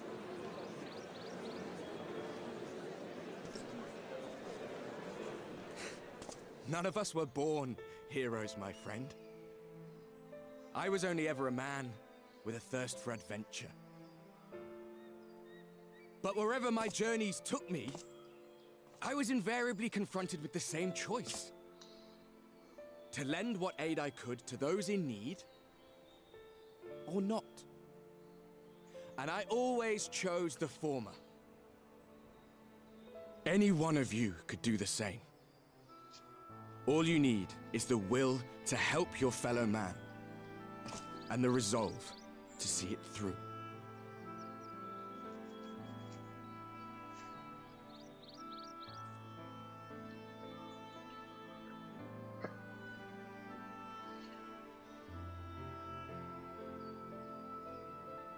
From thine own lips did we learn of Ardbert's fate, and by thy countenance I gather thou art not inclined to recant thy testimony. Yet whosoever this man may be, his words hold truth and resonate with the citizenry besides. For us to voice our doubts here and now would serve but to sow disquiet. 'Twere better we retired under the ocular and there discuss this matter in private. Go. I will stay here and watch.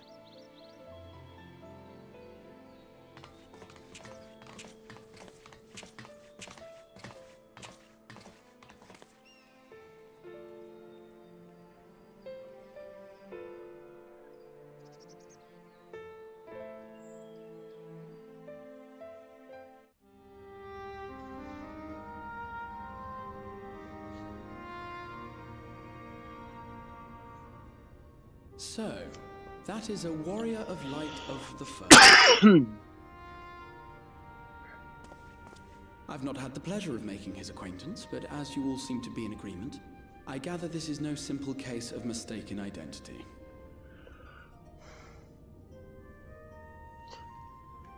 As far as I was able to discern, that was indeed Ardbert. It has been a long time, but not that long. Could he truly have been resurrected as he claims?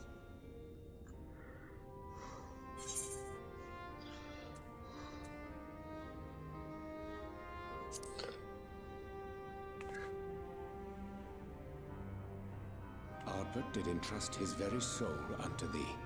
I see no reason to question thy judgment. Nor I.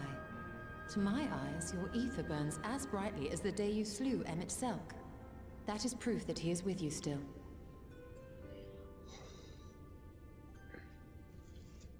Yet that which standeth now before the people is far more than a passing imitation.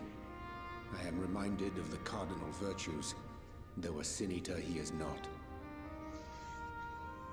Which leaveth but one plausible explanation. That he is an Ascian.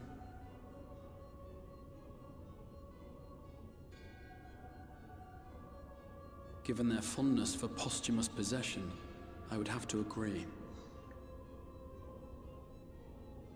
From what I understand, the Warriors of Light were laid to rest in Yulmore by those whom they had aided in life. At the time, some few still remembered them as heroes.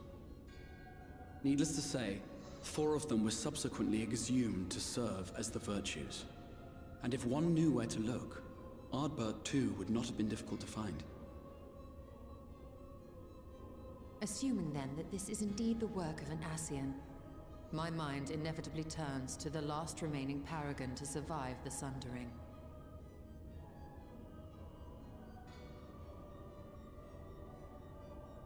Elidibus.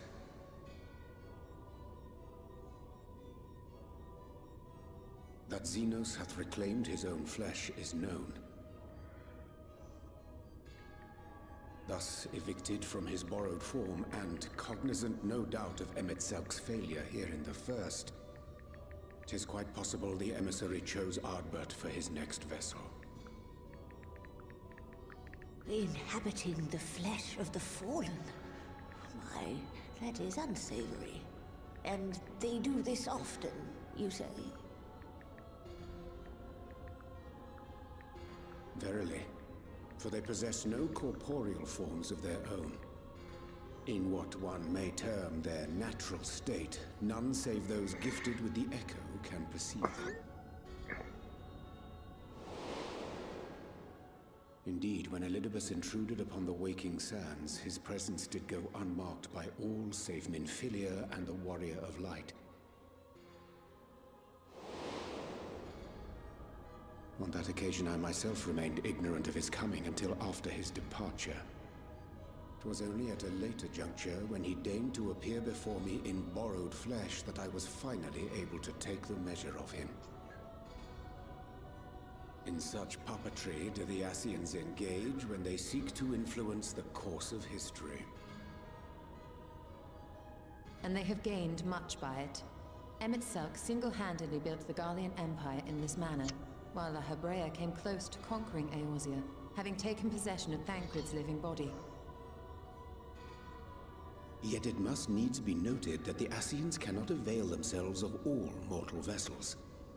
For were they able to do so, none would serve as a better pawn than our own redoubtable champion. Mayhap the blessing of light shieldeth Hydaelyn's chosen from Ascian influence. Or mayhap other forces are at work. We cannot say for certain. Whatever the reason, I hope it holds true. I dare not contemplate what might come to pass otherwise. Is it not peculiar, then, that Ardbert's mortal remains should be susceptible, given that he was once a warrior of light? Or did the final departure of his soul make it possible, perhaps? Regardless, to hear an Ascian use him to call forth new warriors of light boggles the mind.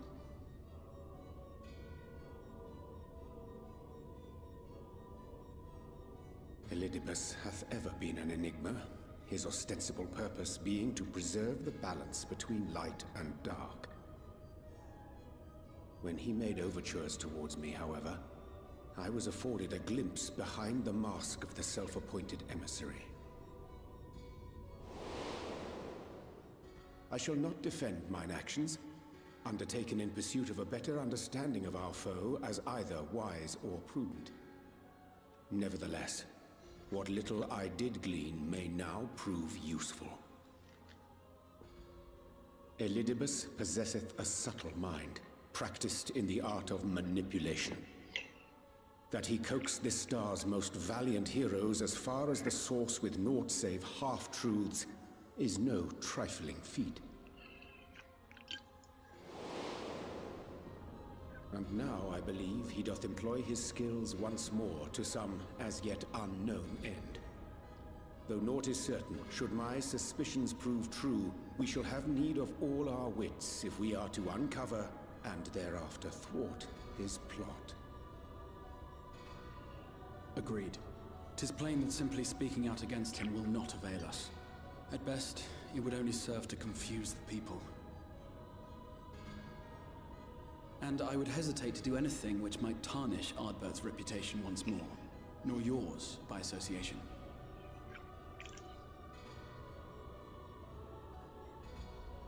That being the case, it may be wise to keep a covert eye on this Ardbert's movements, as we attempt to discern his purpose and how best to mitigate his influence.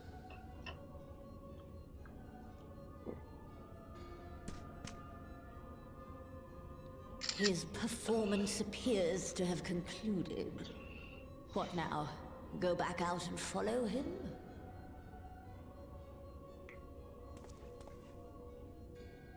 Twould appear Master Alphino already hath pursuit in mind, and I suspect one pair of eyes shall better serve our cause than half a dozen. Let the rest of us maintain an inconspicuous distance, for the present at least.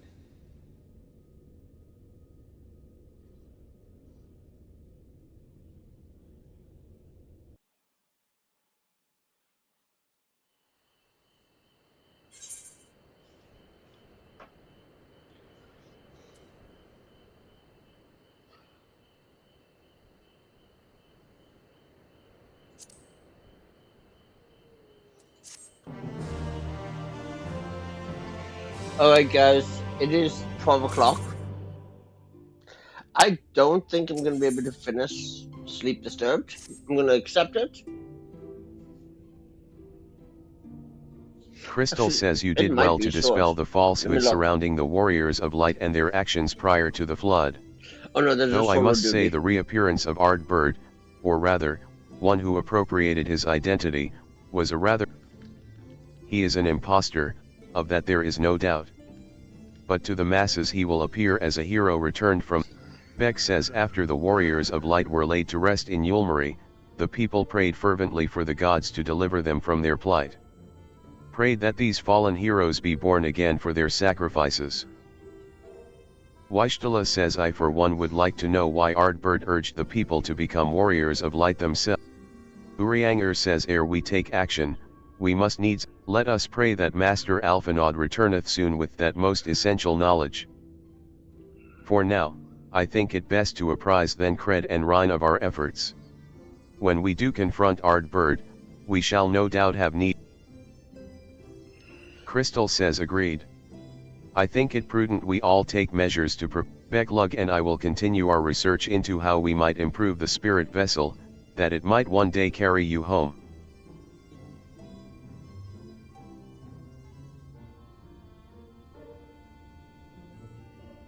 Yeah, Washtala says, I'm not going to be able to finish this one then today. I think it time.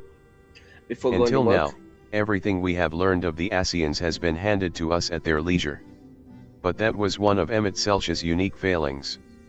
I have no reason to think Elidibus will be as Fortunately, I recently received word from Fanau that heretofore unexplored chambers have been discovered deep within the Kitana Ravel. Almit believes the relics within tell of a great calamity that befell an ancient civilization, I hope everybody that has of a the great Ascians, afternoon. perhaps. They may lead us to the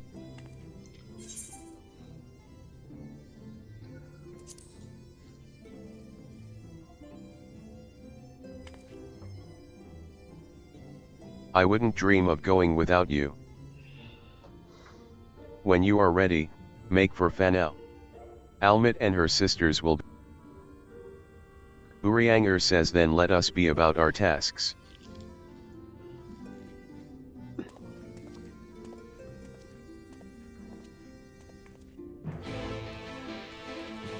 Alright, so that being said, stream, I hope everybody has a great afternoon. Let's go back to the Crystarium.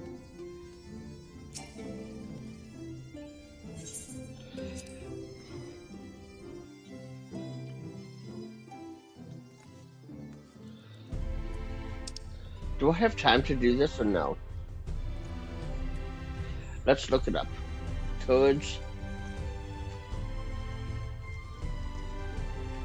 Bonafide.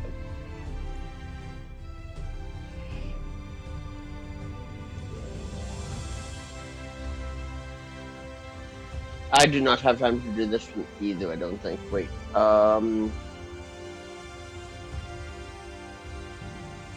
Actually, I do. So let's quickly do this one. And then we will go.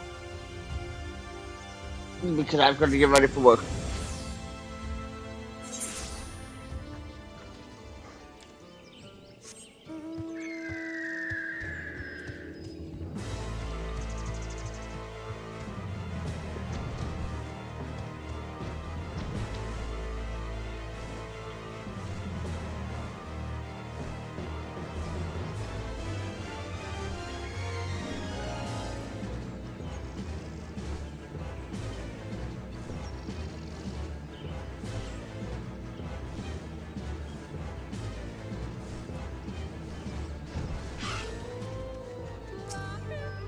Lurik says if I may make one small request before we begin, please, for the love of the gods, please try not to succumb to any visions of people's pasts. This really could not be a worse time.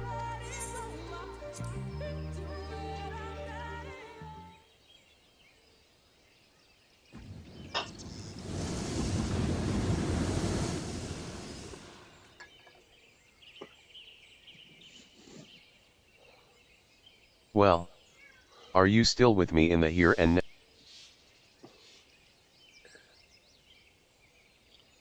Excellent. Then we can attend to the task at hand without worry. Let us lay to rest our fellow hunters and grant Rendere the peace a hero.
Oh shit.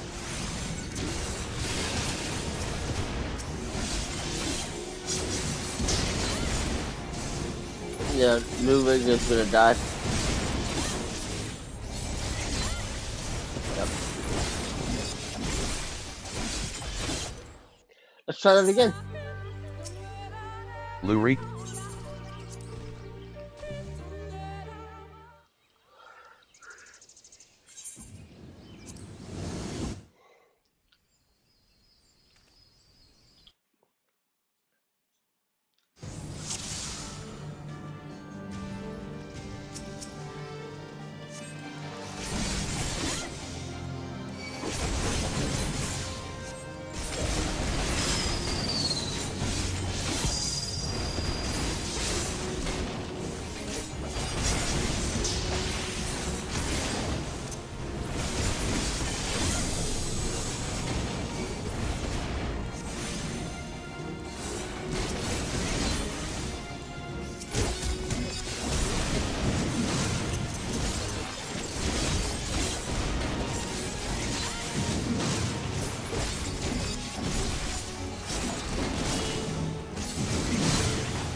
Get out of that AoE.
Good job.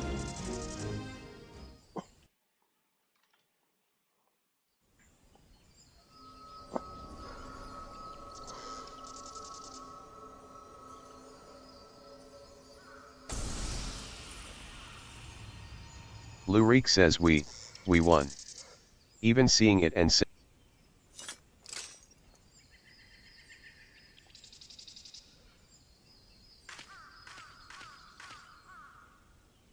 huh? What's that you've got there?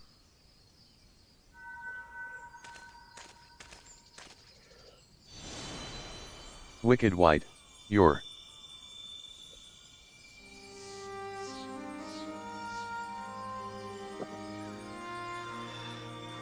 You're Rendere. The real Rendere.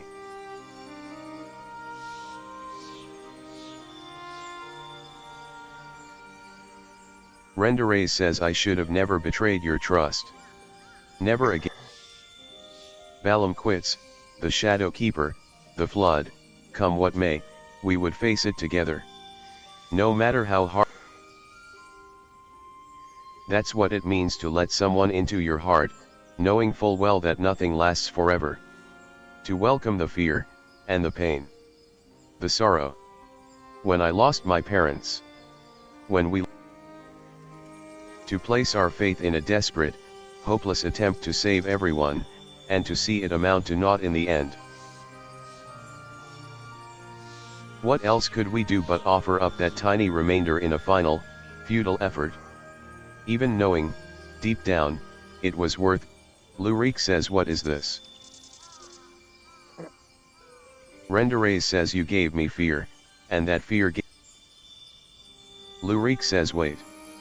There's so much I want.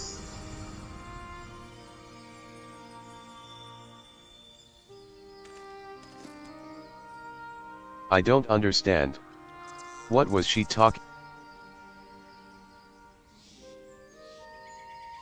It's not right. It's not fair. Heroes sacrificing themselves for nothing.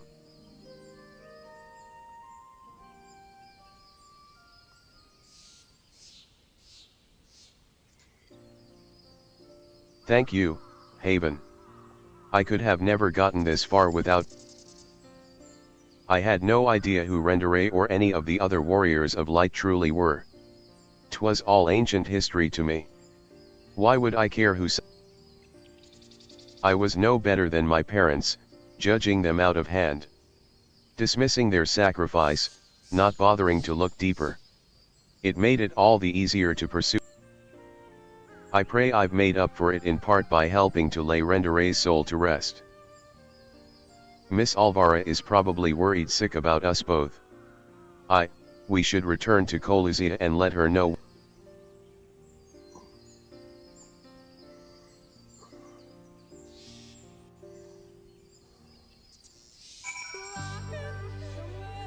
Alright, so now let's go to...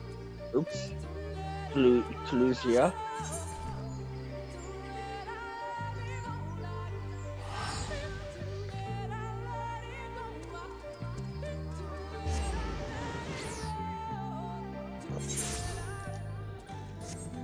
Let's go this way.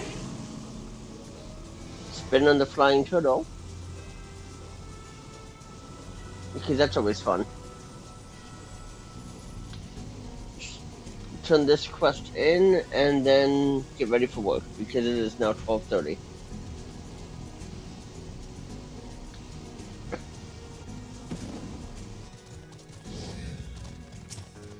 Alvaro says my little Reek, Haven.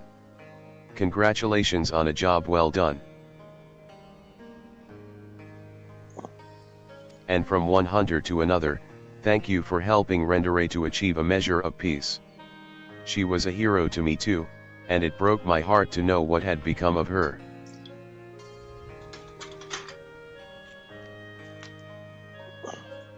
To have your legacy tarnished so, to have the world call you villain, even still. But at least I can take comfort in knowing she can finally enjoy a long rest. Lurik says whatever others may say, we will preserve the truth in story and song. Rendere, the bravest hunter there ever was. And, more importantly, a true friend to those she held dear. I can only hope to measure up to her example someday. For now, however, I say we return to the Crystarium and raise a glass in celebration. Sounds good to me.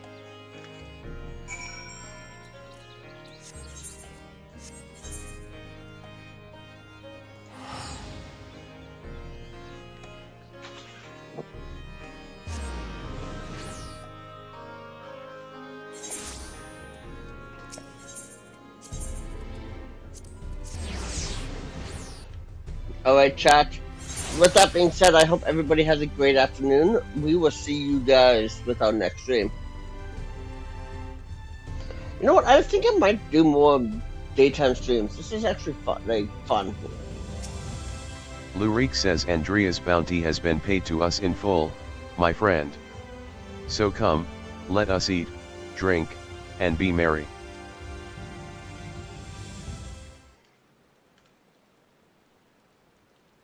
I've been meaning to ask, Haven, but I have the impression you are rather more acquainted with these warriors of light than you've been letting on.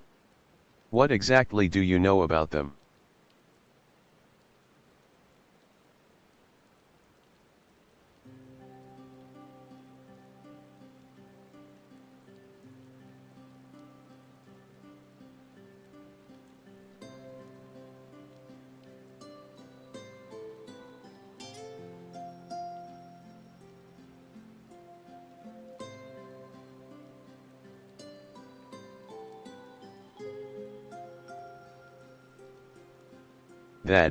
That is so preposterous a tale that I have no choice but to assume it is true. Offering up their lives to first cross the rift, then to halt the flood. It must have taken her so much courage to see it through in those final moments. A courage born not of a desire for glory or dedication to an ideal, but of fear and love for those with whom she had forged unshakable bonds. I won't pretend that we have anything even approaching such a powerful connection, but I would like to think that if you were in mortal peril that I would fly to your side without hesitation. Having said that, if I were tested as Rendere were, if I were challenged to offer up my life for others, without even knowing if it would amount to aught, I doubt I could rise to the occasion. I am a child and a fool who knows little of the world. I have been coddled and spoiled, and have only just tasted the bitter fruits of life that you and countless others sup on daily. You are made of sterner stuff, Haven. Far sterner than me, and that is why I know I can.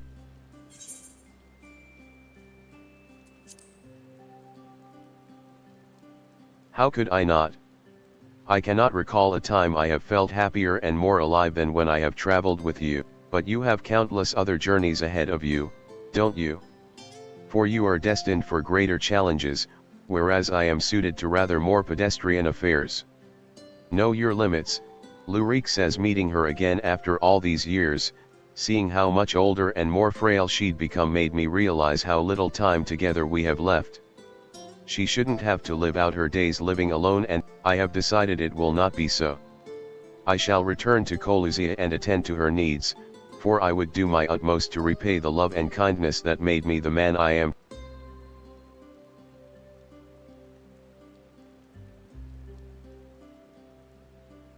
Therefore, though it pains me to say it, I fear this celebration must also mark the end, or at the very least a tentative suspension, of the glorious partnership that was Reek and Haven, Bounty Hunt. Should you ever find yourself in Colusia, however, do come and pay.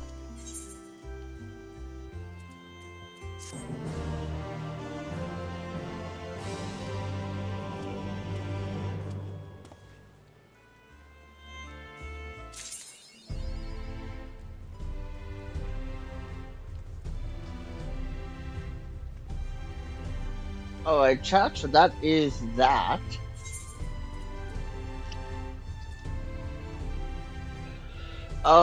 We have, how many quests do we have now? We have 5 quests. We still have not finished this quest here, the Mandeville quest. So I don't know. what time? I think I might do that tomorrow.